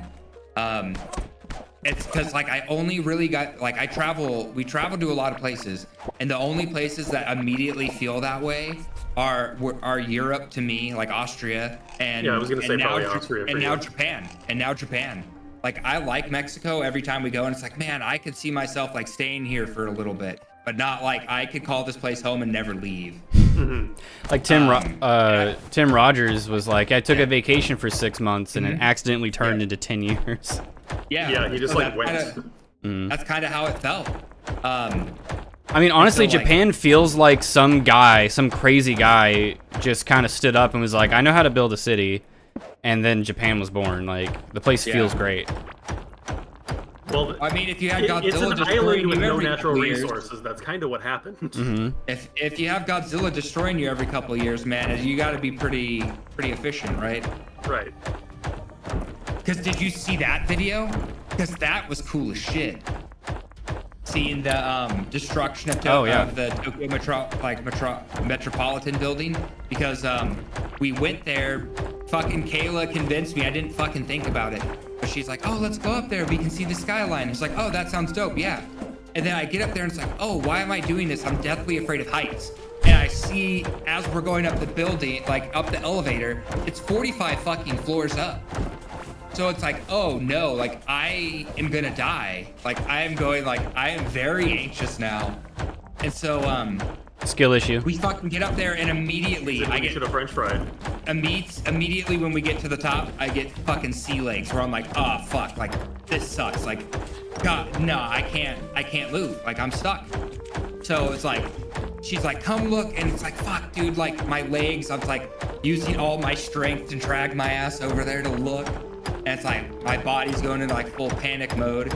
And it's like, it's dope. It's so cool, but it's like, fuck, was stupid. I shouldn't have signed up for this. I know better. Like my body does not like this. So it happened to have like a cool little like gift shop in the middle. And by the way, the gift shop had a warning. It's like ivory may be legal here, but it may be illegal in your country. Do not buy ivory products if you are a foreigner, in case your government puts you in prison over it. And Yeah. Because the souvenirs there, very cheap by the way, were fucking, some of them were made out of ivory. It was crazy, absolutely absurd. So it was like, oh, that's dope. So looking at these very cool things, and then fucking, so we go down because it's like I'm dying. I can't walk. It's like I'm starting to get nauseous because like my body's like freaking the fuck out. So we go down the elevator, and as we get off the elevator, we start seeing lights flashing, and we're like, oh, that looks kind of cool. We should go see what that is. And then as we're walking to get closer, we hear the Godzilla scream, and so we're like, oh shit. So we run over there, and we're like, oh my god, this is cool. And they do this giant projection. It's like every 30 minutes. And because it's 70 years of Godzilla, they had a special where it was like Godzilla knocked down the building, and then every time it was a different Godzilla like it was in the movie. Oh, that's cool. So, it was cool as shit. And then at the end, they projected like the reconstruction of it. Like the scaffolding goes up, you see like the workers come, and like it's a time lapse. It looked very cool. It was very cool. So we got to see that, and it's like, it's just like shit like that. And you're like, dude, this is cool. We would have missed this. We walked because it was like 9 minutes from our hotel, and we're like, well, we saw Kabukicho. Kayla loved Kabukicho, by the way. We ended up. Oh, you guys went there, okay. Yeah. We walked through it like 3 or 4 times, like on different nights. Did you dare to go at night? Yes, we went there Okay. at like midnight because Kayla was like, we went one night and I was like, just telling her like, hey, just as a heads up, it's not safe. That's So a sketchy ass area. that's what I had heard. And so Yeah. we got there and it's During like, the day, it's dude, fine, but at night, it's But something. I'm telling you, now that we've been to Philly, dude, we felt safe the whole time. Yeah. Because it was like, Yeah. there was, that's so funny. this was not like Philly. I'm not in fear of like Kayla's safety, where it's like, Found the dude, one I too. can't like chill. Like I'm on, it was like, dude, it Yeah, was you're just chill. going to have weird, like, foreign, non-Japanese people Yeah. yelling at you to come to their crazy club Because- where they're yeah. going to try to rip you off. Well, we went, right? And so the first night it was like, hey, we're just gonna go. We'll just kind of walk around because the Godzilla's there. It's like, at least I know that area is gonna be safe, and we can kind of scope it out and see, like, because the big Don Quixote is there right outside of Kabukicho, Uh-huh. and then the Godzilla statue's on that same alley. So it's like, oh, cool, like we can see everything and kind of be in a touristy area where we're not gonna get in too much trouble in a worst case scenario. Yeah. And so we walked down there and it's like looking around. We got some takoyaki and I was like, fuck, dude, now I'm hyped. But I can't stand out because you can't just like eat on the street, you can't like walk and eat. That's not like, it's not polite. So it's like, oh fuck, I've heard we all can't- about that. Yeah, so it's like we can't just like eat the takoyaki. We have to go and get somewhere. So it's like, you know what? Like we're kind of should be thinking about bed because we're gonna be jet lagged. So it's like might as well try to force ourselves to get to sleep. So we just take the takoyaki and we're like, yeah. And then I'm worried about, you know, I don't want to go too much into Kabukicho. I've heard it's sketchy. So we get back and like to the hotel. We buy some dango, which was fucking great. We get back to the hotel, and so we start like pulling out the takoyaki and stuff, and we're eating and thinking about like talking about what we want to do the next day. And Kayla's like, man, I kind of wish we would have went further into Kabukicho. You're like, what? And she's like, yeah, I saw the line of the girls on the street. It's kind of like, I kind of want to walk down it just to see what the experience is like. I was like, See really? how many of them offer me tissues. Well, it's like, oh, well, yeah, because Kayla thought I was joking when I said that. It's like people just kept fucking shoving. Well, it's like, it was honestly because they would see we were foreigners and like, obviously the advertising's not going to work on us. Yeah. They didn't all, like most of the time they'd see us and they wouldn't do anything. But then like once, like twice in one day, Kayla had like 3 people like just shove tissues in her hand. And she's like, what? Like, I thought you were joking when you said that. I was like, no, it's like a whole plot point in Yakuza, man. Like it's a big thing. I'm pretty sure also like Yakuza, they were trying to clean up the place a lot. So like it is way more tourist friendly than it used to be. But oh yeah, like it's not like it's more like the later Yakuza games. Like Yakuza 0 is still the 80s. I know, crazy. that's kind of funny. I read about how they like cleaned up stuff and how they have like an actual tourist guide now to like stop you from getting ripped like off. What happened to Manhattan. Yeah. So then when you go from Yakuza 0 to used 1, be they mention fucking it. Nuts. yeah, dude, New York City's still crazy. Like, Yeah. Oh yeah, Anthony you're not Bourdain from- talked about if that, you're right? not from New York, it's shocking. But like you They got too watch much like going on 70s there. and 80s movies that take place in New York, and you'll see like Times Square, and it's like a fucking John Carpenter movie because that's how it used to be before Rudy Giuliani like kicked all the mobsters out or whatever actually happened. So, because that's kind of like, you know, again, we've been to Oakland, we've been like bad parts of Oakland, we've been to like San Francisco, and so like we're kind of we've seen some shit. I can handle it. But so like we're like, you know what? Yeah. So we get back and Kayla's like, I kind of wish we wouldn't looked more. So it's like, dude, let's do it. Like, fuck it. Like, there's nothing saying we can't. So another night we go and we're like, we do the full walk down Kabukicho, like down the rows of women and stuff, and it's like it's weird. It's like, but you know, it changes. That's a thing there. That's a thing there. Mm-hmm. So it's like, you know, it's just unique to us. Like, they obviously it works for them or whatever. Yeah. So Yeah, same but thing. We go were down gonna there do and, an- like, you know, in the Yakuza games, that big like area and like near the back of Kabukicho, like The where they theater have like square where the concerts. Sega arcade was, Yes, that is a real thing, and there was like a concert. So not only was there a concert, but there were like 3 or 4 different people with like karaoke style setups, and they were like just singing, like they were trying to get their big break. Like someone spots them or something, and then like the big stage was another singer, like a small indie singer, and they had like a ravenous like crowd, and it's like just like the game shows, like there's fucking people there that are like recording, like, that you can tell are like they're fans. They're not there because like their family members or friends. They're there just because wandering by. Yeah. They scheduled time for this. Yes, like they're little the helmet. people Was that it the like 100 they hear about the street performances and they're early. Like those kinds of people. It's like, dude, this is wild. Like it's very surreal to like have the game that you're thinking like, oh, this is an exaggeration, you know, like Grand Theft Auto is. Like, no, this is like real. It's unique, but like I said, we went through Kabukicho and we didn't feel unsafe. Like, you've been to not safe parts of Seattle, I'm sure of it. So you probably know, like, when you're there, it's like, yeah, you can see like, oh yeah, this is a place where like I feel like, oh yeah, we probably don't want to be here too long, but it's not like, oh fuck, like we don't have to leave. Like, this is not like an escape, like an evacuation. It's like we're sketched out, like we feel uncomfortable type situation. Yeah, not even just here, like San Francisco and Sacramento too. Oh yeah, Like I'm no stranger to weird city areas. So it was just like, it just felt normal because like people weren't really fucking with you. Everyone just kind of minds their own business. So it's like, even so, we were like, dude, if this is how like the worst part of Japan is, we're gonna be fine. So that alleviated so much of like the anxiety about being there. It's like, we're worried about being respectful, worried about all this, you know, the cultural stuff, because you don't want to be rude, and you want to be a tourist and be able to like appreciate for what, like the country, without like being kind of a dick. So it was, but it was like very relieving. It was like, dude, this is the sketchiest part. We're gonna be safe. So Kayla ended up after we did the Kabukicho, she was like, it was like, it had to have been like midnight, and she was like, I kind of want to just go get like something to eat from the konbini. Can I go? It was like, you feel okay going by yourself? And she's like, yeah, I think it's fine. Like, oh, okay, like, nice. You can't even do that here.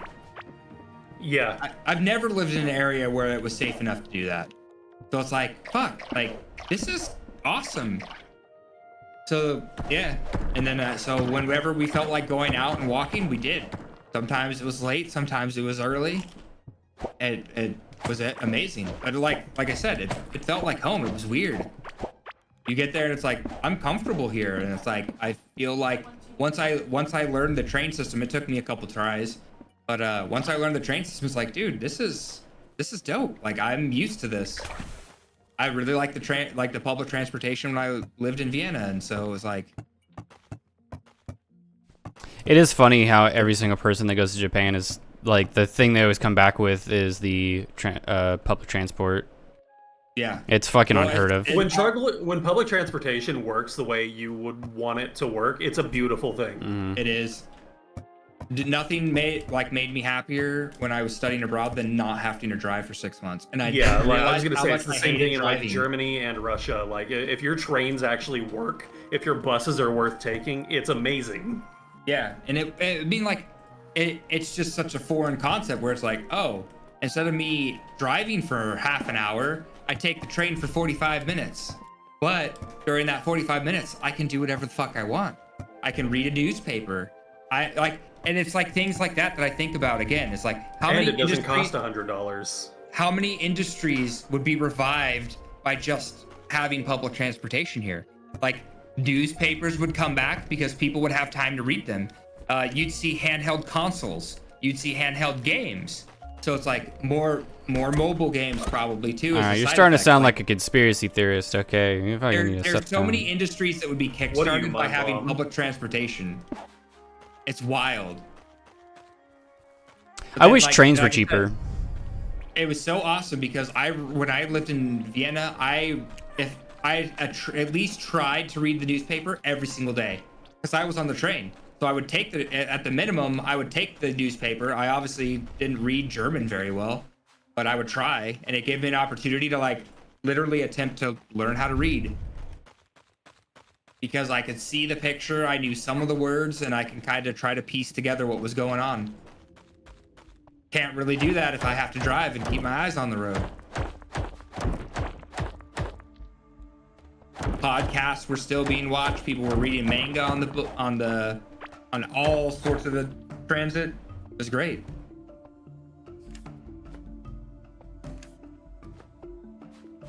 Fantastic. It just, like I said, it felt like home. It was weird. When are you gonna move? Whenever Kayla says we can. I'd be there. I would be still there because that's what my buddy from high school said. Yeah. Kayla, you remember when we talked about California? Well, I got a different idea. But what if we go a little further west than that? Well, so the thing is, my buddy was saying like, dude, just don't take your train back. Like, stay here. He was like, what? Like, sure, we could do that. And he's like, no, for real. You haven't, when you go to Japan, they automatically give you a 90-day visa because it happens so commonly where people come for like their 2-week vacation, then they'd stay. And he's like, within 90 days, you can find a job here. So it's like, if you stay here for 90 days with the intention of finding a job, like, you can live here. You can go find a job. They'll extend your visa. You don't have to leave. You don't have to go back. And it was just like, fuck, dude. Like, you can't say this to me. Like, you're I'm talking too to impressionable. exactly the right person. And Kayla was like, Kayla doesn't want to. And so it's like, fuck, like, but I don't want to make her feel shitty about it. But it's like, fuck, dude, this is so nice. And like, even she was like, you know what? It's pretty cool. Like, I can see myself not living like maybe in Tokyo or like Osaka, but living just outside of it. And, like, Country would be smaller awesome. prefecture. Oh, man. I'm not sure how xenophobic the country is in comparison, though. That's the thing. We experienced racism exactly one time, and it was like so blatant. It was like, fuck, like, really, like, this sucks because Was it an older person? no, it was a Oh, that's surprising. extremely young person. It Okay. was not at all what I was expecting, bro. It was a restaurant we had already gone to. We already knew what we wanted because we had been there before. So we get there, and like as soon as we walk in, it's a young girl. She had to have been in high school, but she's like smiling at everybody, and she looks at us, and immediately it's like stone face, and it was like, oh, and so Kayla's like, two, holds up her hand too, and she's like, she just like walks off, like doesn't say like follow me or anything, walks off, and then points. So there's like 2 seating areas in this, and then there's like a skinny hallway that connects them. She puts us at the table at the skinny hallway. Like there's other tables available, like in open areas, but she gave us the shitty, like personally gave us the shittiest table in the restaurant because she didn't want to fucking deal with us. She didn't get us an English menu. She just she pointed at our table and walked off. Like didn't give a fuck about us at all. So it was like, fuck, well, Kayla was like, well, dude, she's being rude. Let's just go. And I was like, no, because we came here with the intention of eating here. If we leave, she wins. Like, I am not doing that. Like, fuck her. So it's like, we were thinking like, well, what can we do to like kind of just not be a problem, but also like say fuck her a little bit for being rude. Like, you didn't even give us an opportunity. You didn't give us a chance. Yeah. So we asked someone else to help us. And this other person, they smiled when they went by. So Kayla was like, I'm sorry, can you help us? And she was like, yeah, I can help you. And so, sumimasen, like, can you help us? And she was like, yes. And so we placed our order, like, because we'd already been there. We knew what we wanted and everything. So the lady had to help us. And so, again, Japanese culture, the worst thing you can do is be a burden to someone else. Like, that's rude. That's very rude. And so by her being rude to us and us staying, we went through her coworker who had to do her work for her. Oh, fuck. So it was like, yes, like kind of a little bit of like, oh, that makes me feel good. Because like you could tell after that, the kid like was like, oh, fuck. Like now I'm a dick because I was a dick to the foreigners. And so it was like, it was one of those things. It was like, it was the only time we experienced it. It was kind of like, fuck, like we knew that there was a thing, and it was like, so far we had been pretty lucky and not had that like been treated like that. Like even the night before we ate at that same place, and the kid there was just like, and he's like, oh, I'm sorry, I don't speak English. He's like, that's fine, like we could point to the menu items and show you what they are, and then if we need to, so I had Google Translate out, so I would point to the thing in English, and then he wouldn't know what it was. So then I would use Google Translate to show him what it was, because that's how their menu was set up for some reason. Mm-hmm. And so I was like, and people are cool like that. Well, we went to a curry place. It was a that sign said Japanese soul food, and I was like, we walked by it a couple times, and I was like, you know what? I have to try this. Like, it's intriguing. I'm curious to see what it was. And it was like a legitimate homemade like katsu curry on rice. Fucking phenomenal. It had to have been like an apricot base for their curry. It was so good, and it was so spicy. But it was funny because they didn't speak any English whatsoever. Like, not at all. And the music they were listening to was the twangiest country I've ever heard in my life. And I'm from Red Bluff, man. Like, I've heard twangy country, and it was just like, this is wild. Like, this is so not what I would have expected. But also, was it English like, country or Japanese country? Yeah. Oh, English country. Interesting. Like, twangy like indie country. Because I had, like I said, Kayla and I had never heard of it. Kayla's parents actually listen to country. So they're like, Kayla is well versed in country music. But the other place, when we went to go get the Michelin star ramen, the first song, as soon as they sat us at our table, was Wild West by Will Smith. And I was just like, at first I sat down and I was like, I think we're at the wrong spot. Like, there's no way, this is like legit. And Kayla's like, no, this is supposed to be the spot. It's like, dude, they're playing Wild West. It was like, I put it in the Discord. So in the Discord, I listed the songs as they were playing, because it was just like, this is unbelievable. I know one of the songs was Destiny's Child. I think No Scrubs might have been one of them. But You gotta have it was No just Scrubs. like, dude, it was just like the wildest like selection of music, and it was the best fucking ramen I had the entire time I was there. Like, it, not even close. It was so good. And that, I mean, that was just the music they were playing. Japan is such a wild experience. It's so much fun. Yeah, definitely It'd be want fun to to do go, yeah. more stuff like that at some point. There are pop-ups everywhere. We went to a Temple Records because that's still, or Tower Records because that still exists. And on one of the floors was where the J-pop music was, and there was a line to take pictures with cardboard cutouts of a boy band. And there was a line to take a picture with these cardboard cutouts. That was it. That you didn't get anything out of it. It wasn't like you got an autograph or you got a picture, you got anything. It was just, that was what it was. How pure. You used your own camera to take a picture with these cardboard cutouts of this boy band, and there was a line to use it. And it was just like, I just love how unabashedly like Japan is.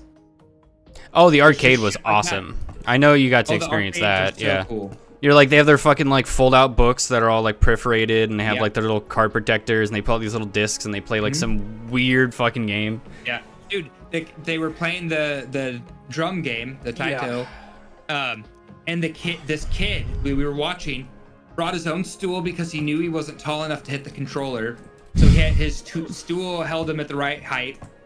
He had his own drumsticks, and then he had his mom who had a tripod and was filming him, so he could watch his performance later, so he could improve on his techniques. It's so pure. And it was just like, dude, this is so awesome. Yeah. This is so cool. Yeah, same To see, thing. Like, there was like adults playing games that were like kids games, but they're so into it that you're like, oh, yeah, I guess so. It's pretty much like that everywhere. Any arcade you go into, you're gonna see people that are not just there for fun. They're there because that is their hobby, and they're there to practice and become better at it. And it's like, dude, it's so wild. It's so kind of like inspiring to see, like people like that they take everything so seriously. They work hard. It's awesome. Because like the customer service is just the best. You ask anybody questions, they will go so far above and beyond to help you. Amazing, absolutely amazing. And it's just like because it's just such a respectful country. I'm gonna get some more water and ice. I'll be back. Don't worry, chat. F's in the chats. 07. Oh, I'm gonna have to call it soon because it's like 12:30 and I gotta work tomorrow. So what are you doing now? I assume you're done at the dispensary. Yeah, I work for the doctor still, so I work for a cannabis doctor. Okay. So I basically answer the phones. I'm an administrative assistant, but they pay me pretty well, which is both shocking, but I also get to work from home, so it's wonderful. Nice. And then I have a side gig right now where I go and I do brand. I'm basically like a contracted brand rep. So when cannabis companies want to have a physical presence like today, because today was oil day, It's like $4.20 for vapes and dabs. They would hire me. I would learn about their product and then I go sell it. So like today I was at a dispensary because it's oil day. So I was advertising our products, and so when people would come up, I would give them information about the products and then information on cannabis as a whole. And so that's it, because it creates like a positive brand recognition, like, oh, hey, I really like talking to you. Cool. Well, thank you. Like, consider our brand like next time you make a purchase. Like, I'm not there to like drive sale. I am there to drive sales, but I'm not there to be like the salesperson. I'm there to be like educational person. Like, hey, keep our brand in mind, because cannabis is kind of like that. It's like the more like people are like don't want that high pressure sales, because a lot of the people are like, they use cannabis for anxiety, they use cannabis for like all sorts of different stuff. So it's like, yeah, that really is exactly the kind of product I wouldn't expect you would want to deal with somebody who's like a sales shark. Exactly. So it's like the companies recognize that. So it's like I kind of just hang out and I talk to people, and they're like, oh man, you're cool. Like, it's cool that you're a stoner and like you kind of know all about the stuff. Like, I had a guy come up to me today and he's like, he was so anxious. Like I could see him like hovering around the booth because I was talking to someone else, and like he kind of hovered for a little bit and then took off. And so I was like, oh, like I'm sorry, like I didn't get to talk to that guy, but that's okay. And he ended up coming back. He's like, sorry, I have like really high anxiety. He's like, could you help me? Like, what products would you recommend? Like, what of your products? It's like, well, dude, I'm just here to educate you. Like, let's talk about terpenes. So explaining like just hybrid indica sativa doesn't mean anything anymore.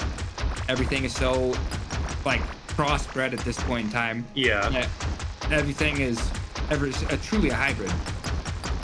So you can't tell anymore just by looking at how the plant grows, what kind of effects it's going to have. So you have to look at the terpenes, and that's the science part of it. In Pennsylvania, the state requires that all cannabis sold has a label from a third-party testing company that says what's in it. All the cannabinoids, all the terpenes, which is great because we're a medical state. And that's how you can tell them, the medicinal benefit you're going to get from the product is based off those results. So explaining, like, hey, terpenes, like, oh, if you have high anxiety, you probably don't want terpinolene. Terpinolene is known to aggravate anxiety. You find it a lot in sativas, because that gives you, the energy, like it's a pick-me-up, but also it increases your anxiety. It's like pinene and sometimes linalool can do that. So it's like learning about that. So you probably want to look for.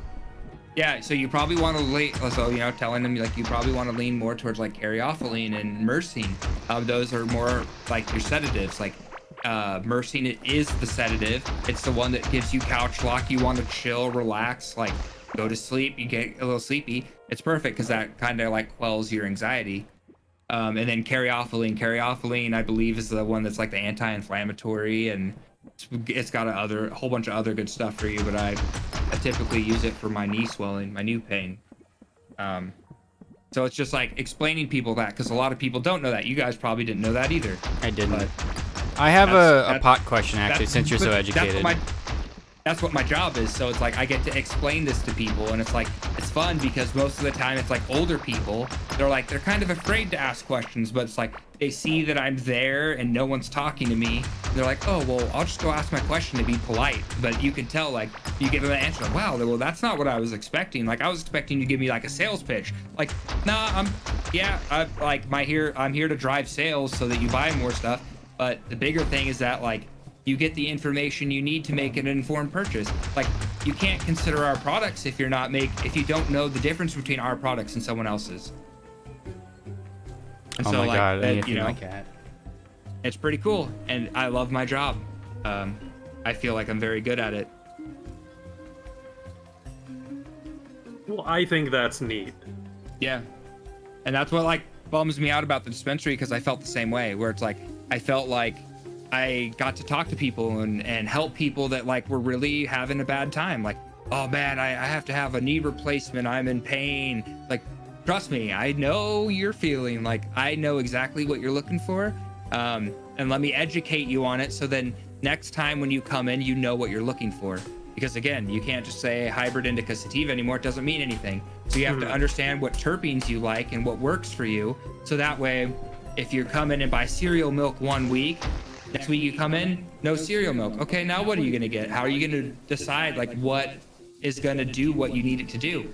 Well, if you understand what terpenes you want, you look for a flower with similar terpenes, and guess what? You're probably gonna find that the effects you like. That's exactly what you wanted. You can, and then that also, on that same note, you can justify spending a little bit more on your flower because you know that it's gonna work. And that, because that's a lot of hesitation with people is like, oh, well, I only buy the cheapest stuff because I just don't know what works for me. I was like, well, if you understand the terpenes and you understand, you know, like I always recommend keeping a journal too.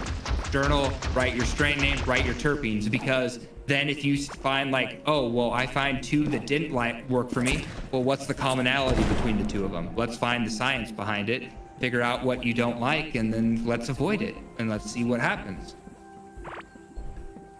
So it's just stuff like that. It's awesome. I love my job. I love explaining that to people and helping people with stuff like that. I have a question before I forget. Yeah. It's important.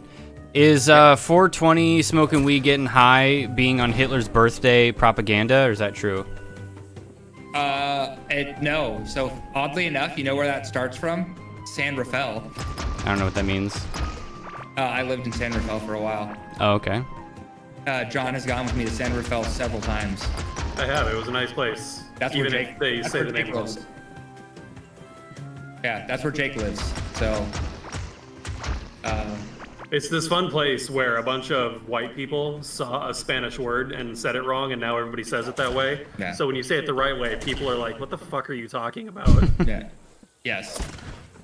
But a lot of that in Sacramento too. Yes. I forgot. What were we talking about? Hitler's birthday, 420. Hitler's birthday. Oh yeah. Propaganda. No. So it starts from San Rafael High School, and that's their code word because that's when they got out of school. So they'd be like, because obviously back then it was super illegal. You couldn't say like, "Yo, dog, we go smoke one up."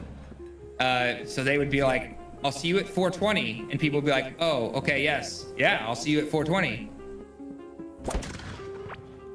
And so that was their explanation of like, "Oh yeah, we're gonna go meet and go smoke some reefer." So it has nothing to do with Hitler's birthday. No, not at all. Is his birthday on the same day? Probably. Oh my god. I think I remember hearing that. Yeah, Hitler's birthday is on 420. That's true. Okay. It's just a coincidence, and it's propaganda. Because I had that feeling all of a sudden where I was like, you know, it makes sense that adults and stuff would try to get those together to make stoners seem like bad people. Not like they need to do that. They make it clear, have you not but seen the very real life movie. Foxcatcher. Jim Cotta. Dude, Jim both Cotta. of those are fantastic movies. No, but we're talking about Reefer Madness. Oh yeah, we never finished that. What a odd Documentary. movie. What a like accurate documentary. I can't believe that somebody would get so close to their subject matter like that. Such a dangerous drug. Yeah, I feel bad for all parties involved, man. Those poor bastards. Now I don't know what's worse: the guy getting framed for murder, or the woman that got shot. Drove But 45 miles an hour, David. fuck, that was No so laughing funny. matter. It's a very serious matter here. He ran a man over, Yeah, it's and really you're laughing. dangerous. You smoke marijuana, you might drive up to 45 miles an hour. It's terrible. And it almost hit people with your car because you're driving so recklessly. That was such a weird movie. It was such a weird movie. And I'm still confused because it's like it made law enforcement seem bad because they very clearly framed this person, and law enforcement is making him out to be like this huge piece of shit, and we, the audience, know that's not true. It's so weird. It's so weird to me. I get hung up on that. It's Is this so gonna hurt funny. me if I walk on it? No. Where am I? I haven't seen this before. You guys are watching me make a discovery right now. I'm about to watch back of my eyelids as your boy's going to sleep. Are you out of here? Yeah, I gotta work tomorrow. Who works? We're going to a drive-in tomorrow. Very cool. My buddy that I play in a band with, he does like sound work sometimes for this drive-in. So the drive-in is playing the 80s movie Repo Man or Repo Men. Oh yeah. Yeah, I knew John would know it. Yeah. So yeah, we're gonna go see that tomorrow. And we're taking Evan and Christina's oldest with us because she said that she wanted to go. She needs to learn who Emilio Estevez was. Oh God, the Mighty Duck Man. I guarantee she hasn't seen Mighty Ducks. Yeah. I was like, Emilio. Did you say Repo Man like the There, movie, man. right? Is that what I heard? What's that? The movie Repo Man Yeah. with Paris Hilton. Oh no. Gross. No, not that. No, not- that's the hottie and the naughty. No, what's it called? Isn't it called? Oh, the Genetic Opera. That's the one I'm thinking of. Wax. You're thinking of House of Wax. No, I'm thinking of Repo Man Genetic Opera. Repo, yeah, I never the watched generic. that. No, it's just called Repo, the generic opera.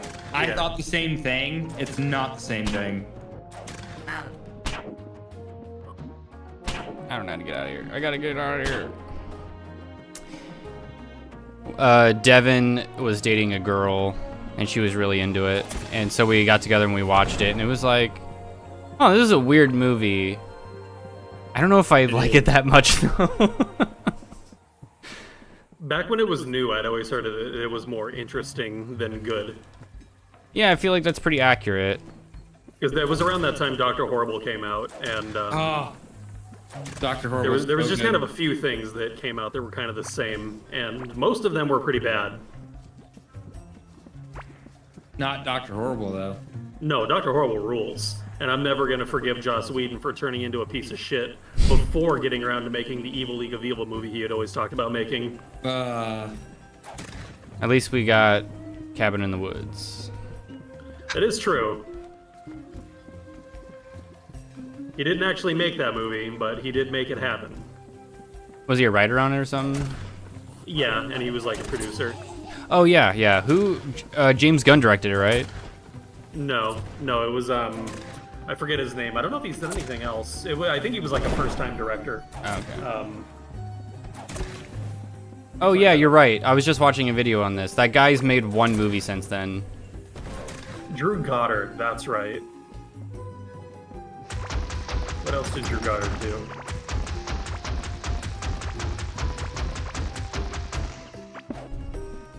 I love how much everyone consistently does not like Mark Goddard, Wow, this is the referee. Yeah, Well, real did you spread hear? of Did you hear things. his thing about Leon Edwards? that he wouldn't coach it, and I didn't look into it. I didn't Yeah. care, but I thought or that was coach dope. it. Sorry, ref it. Yeah. Okay, what did Goddard do? Okay, so Drew Goddard, he's a writer, director, and producer. He's only directed Cabin in the Woods and Bad Times at the El Royale, which I heard was pretty good. I don't remember. But he wrote Cloverfield, World War Z, and The Martian, Jesus. Huh? Interesting. which is quite a spread of things. Yeah. But all of them pretty good. Well, World War Z is debatable. Well, dude, the funniest thing to me about Kevin, World I will War Z delete you. I will delete you if you defend this movie. I swear to God, Kevin, I can't handle listen, it. this is a whole nother thing because this can start a whole nother conversation. This is why we have to do a podcast. But my favorite thing about that movie is so I was hyped because I saw it. I saw a couple people in the cast that I was very interested in. My favorite German actor was in the movie, and so I was like, oh. That I was gonna probably see it anyway, but because of that, I was like, now I really have to see it. And so as I'm watching the movie, there's a scene where Matthew Fox is very prominently in the background, and I was like, that's Matthew Fox. Like, this is what he did after Lost. This is the best role he could get as a background actor in this movie, because in all the scenes he's like prominently there, but doesn't have a speaking role and like doesn't do anything of substance. What's his name? Matthew Fox. He is the main character in Lost. Oh, that guy. And this was like immediately after Lost. It was like, dude, how did he at like the peak of his career, after like during Lost, like not get a bigger role in this movie? Where basically I'm guessing he like got fucked by rewrites. 100% he did. Because I know my the favorite German production actor, around that movie, it's such a shit show. yeah, because so my favorite German actor, right, much lower on the totem pole than Matthew Fox, had a pretty big role where because he's one of the German scientists, so he like speaks, you know, like with his thick German accent, and like he's in the movie for like a substantial period of that like part of the film. So it's like, how did Matthew Fox be a background actor and this guy be like one of the featured guys, like especially at the part in their careers they were at leading into that movie? And then so I had to look it up, and they're like, Matthew Fox was pissed because he had a huge role in that movie, and they completely cut it out because they didn't want to go that direction in the movie, like in editing. Yeah, that sounds right. Matthew Fox, now that we know that was supposed to be the your daughter antagonist, wrote the movie. he was supposed to be the main bad guy in the movie. I didn't know in there were main bad guys in World War Z. Because in the book, if I remember correctly, the main character, his wife leaves him, or like is like kidnapped by this guy, and so that's who he's going for. Is like, I'm going to get my wife back, I'm gonna go get my family back type situation. And so on top of all the zombie shit going on, that's also like one of the storylines. Kids again. Yeah, exactly. I just want to see my kids. Yeah, I don't remember a character trying to get his kids back. I've started reading it recently. I haven't read a lot of it, but so far it hasn't really talked about himself a whole lot. I'm not sure. It's like that's like the whole thing about. I haven't read the Yeah. book. I obviously owned it, but I never read it. That's like the whole thing. Is it's just like a lot of disconnected scenes stitched together by the guy going to those different places, right? Yeah. Yeah. So But what it is, the movie, they had to like stitch it together as a narrative because Hollywood is fucking terrified of anything that's gonna make like housewives in the Midwest go, "What's happening? Who's that?" So what happens in the book was he was in charge of basically dissecting World War Z, and what happened was they cut his report down, and he's like, hey, that's bullshit. And she said, well, we are trying to get a very non-biased report, and you had a lot of, you know, personal stuff in it. So we don't own your work. You should just go write your own book. So what he did was he wrote a new book that was the collection of all the human stories that they cut out. So it's everyone's experience with the war. I don't remember a lot about himself, but there's a lot of people of... Huh?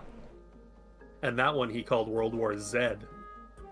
I I'm refuse. just being an asshole. It's I fine. refuse. Everything's I fine. refuse. Don't worry about it.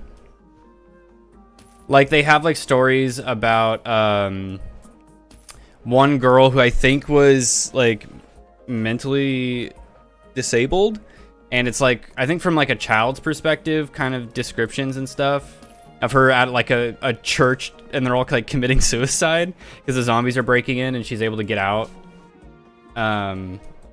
And there's like a lady who does like military stuff, and she ends up parachuting into a hot area and having to find her way out. Like it's a lot of other people's stories from what I remember. Yeah, but that was like the thing. Matthew Fox was supposed to be like the main antagonist, so they basically cut him out of the movie entirely. It's supposed to be like I think it's kind of like Walking Dead, like Rick and whoever his friend's name was at the beginning of the game. Shane. For the movie. Shane, yeah.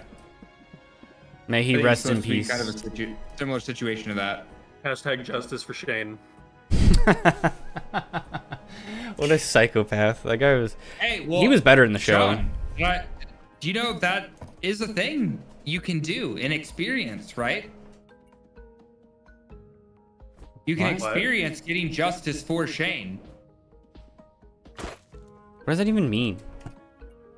You lost me. Because hold on, let him cook. In the hit game Walking Dead Destinies, you can change the outcomes of certain events in the Walking Dead universe. That happens to be one of them. That was a thing. I have not forgot that was a thing because I had the very much misfortune of playing it.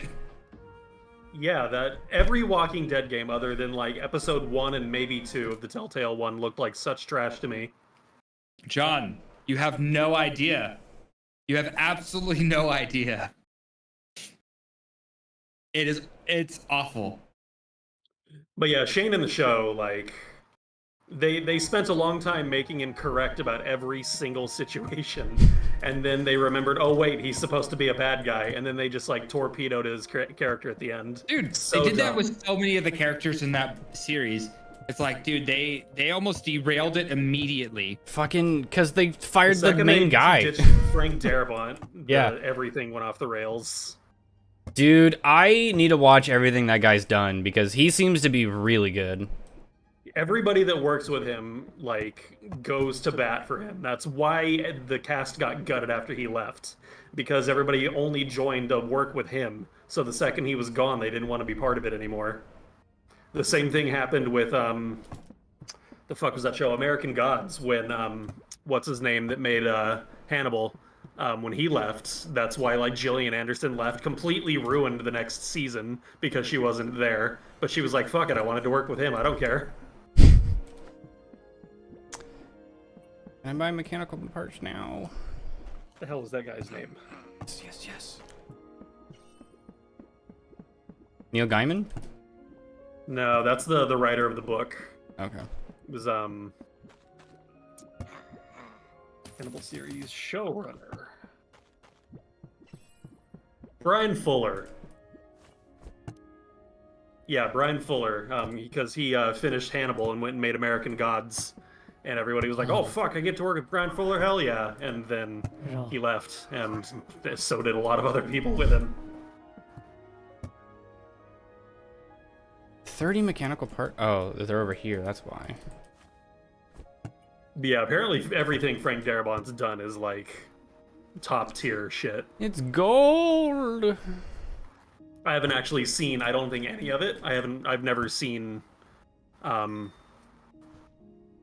never seen, like, all of The Mist. I've never seen all of, Shawshank. Dude, Mist is great. I forget what else he's done. John, you gotta watch The Mist, bro. Bruh, I'm telling you, bruh. Bruh, The Mist. You want to hear the funniest thing I just thought Bruh. of, David? Your mom? Both Evan and Eddie have access to my Discord. They could have joined. Oh. Yeah. But it's not funny when you do things the way that makes sense. Yeah.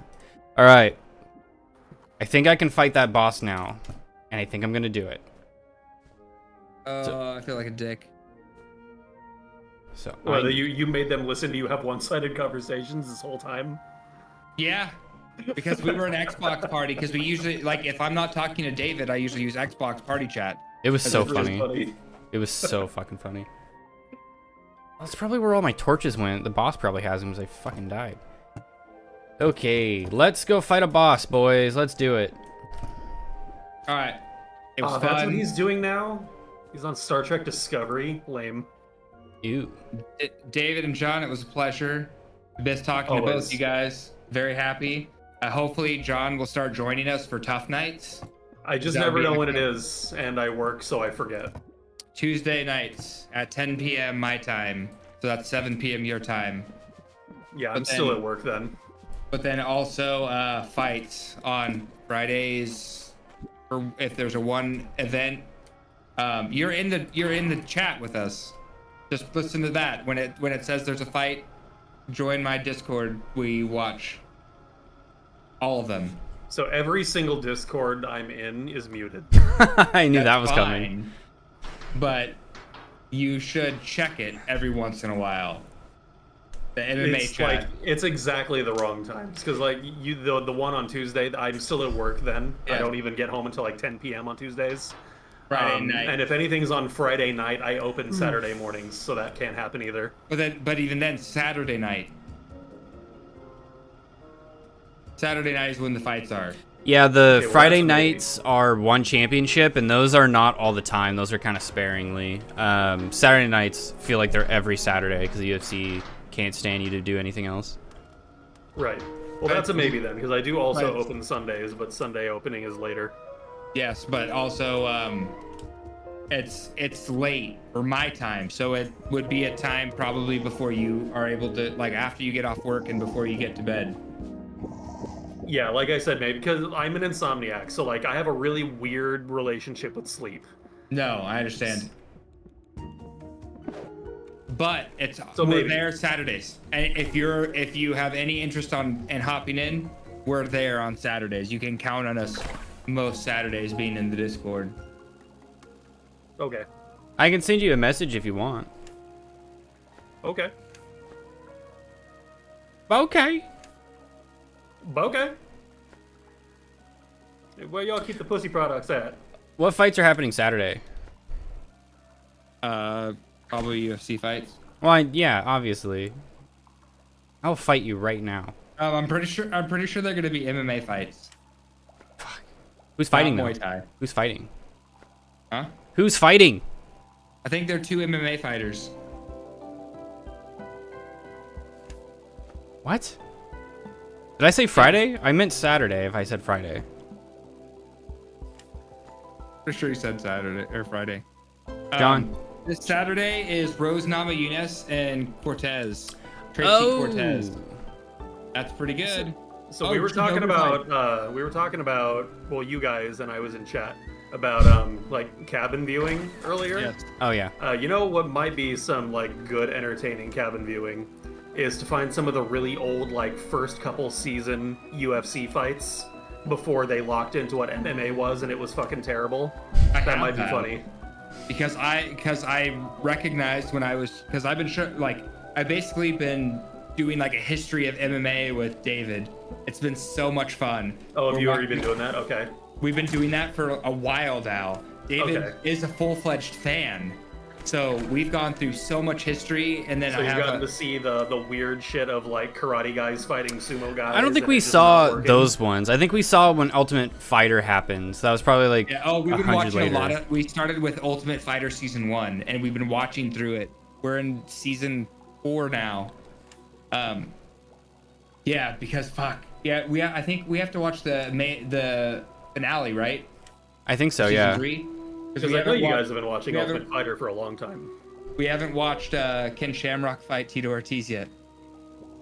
No, we have not. Also, Have you gotten into any of the old? I don't even know if any of these are still around, but some of the old MMA promotions like Pride and shit like that used to be around.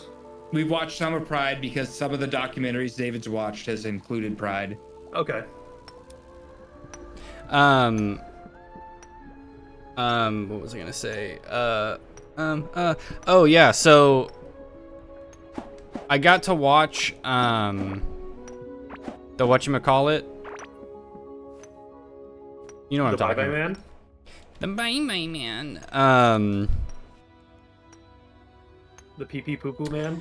Black Dynamite. We got to watch Black Dynamite yes. twice in a row. Man, that movie is not funny right right after you watch it.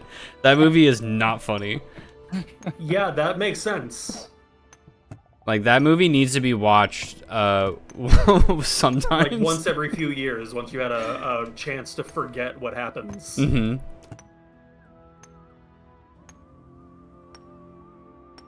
Was this not? Oh my god, this wasn't doing anything the entire fucking time. That is crazy. All right, I've said goodnight like 3 times. I actually have to go now. It's like 1 in the morning. You don't have good night. to. Good night. You're just choosing to. Man, he just chose to. One of my favorite things about the old like coaches and stuff for the Ultimate Fighter that we're watching is they have absolutely no chill or respect for like the mental aspect of their fighters. Like anytime like someone gets injured, they're like, yeah, he chose to quit. Like he just decided I want it out of there. And the guy's like, dude, my shoulder fucking hurts. And the doctor's like, yeah, you can't fight anymore. And he's like, yeah, he just gave up and quit. Like they're Yeah, he's such just, pieces like, of shit. Couldn't hack it. He just, Dude, didn't want it hard enough anymore. we were watching a really good season that had Ken Shamrock on it. And man, what an absolute piece of shit that guy is. Oh yeah. Like, he's like so disrespectful and he just does nothing but like talk shit about the fighters. Like everything's their fault, and it's very clear that his ego is way too big. Yeah. It is quite the That's fun my time. least favorite kind of. I hate those kinds of fighters who, when they're like a good fighter and they're a piece of shit, that's the most infuriating thing. Yeah, I was talking to Kevin about it. I was like, yeah, that guy seems like an asshole. He's like, listen, my friend, he did wrestling. And he went there, and he hated it. He's like, I heard all about how much they suck. And I'm like, that's kind of a shame. Okay, let's do this. You ready? I'm ready.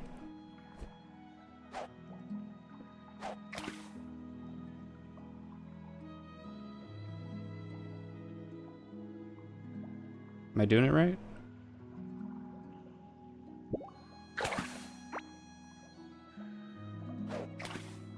Am I doing it right?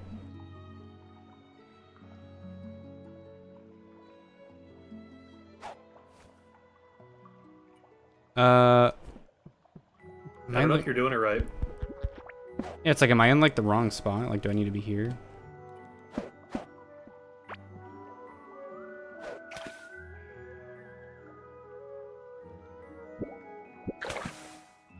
Oh!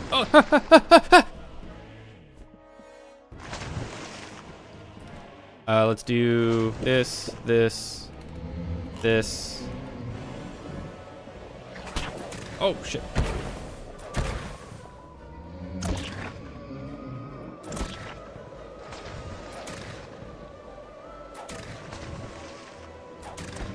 Ow, fuck.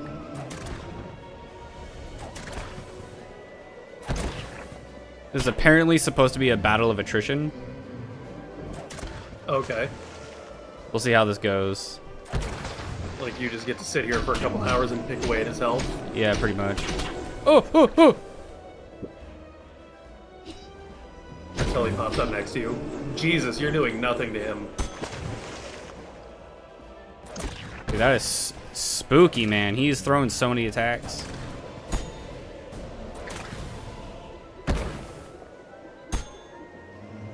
Because sometimes those, the little whirlwinds hit me multiple times, and there's, like, nothing I could do about it. That's how I lost the last fight. Oh! So what if it's a thing where they hit, like, once every couple frames or something, so if you move the wrong way, then they just keep at you? Yeah, pretty much. Damn, dude.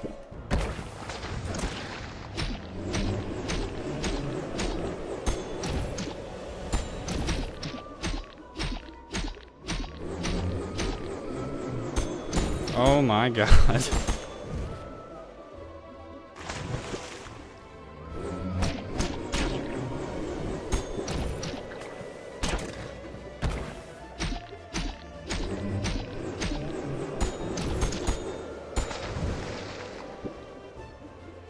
You gonna pop up again? No? Alright.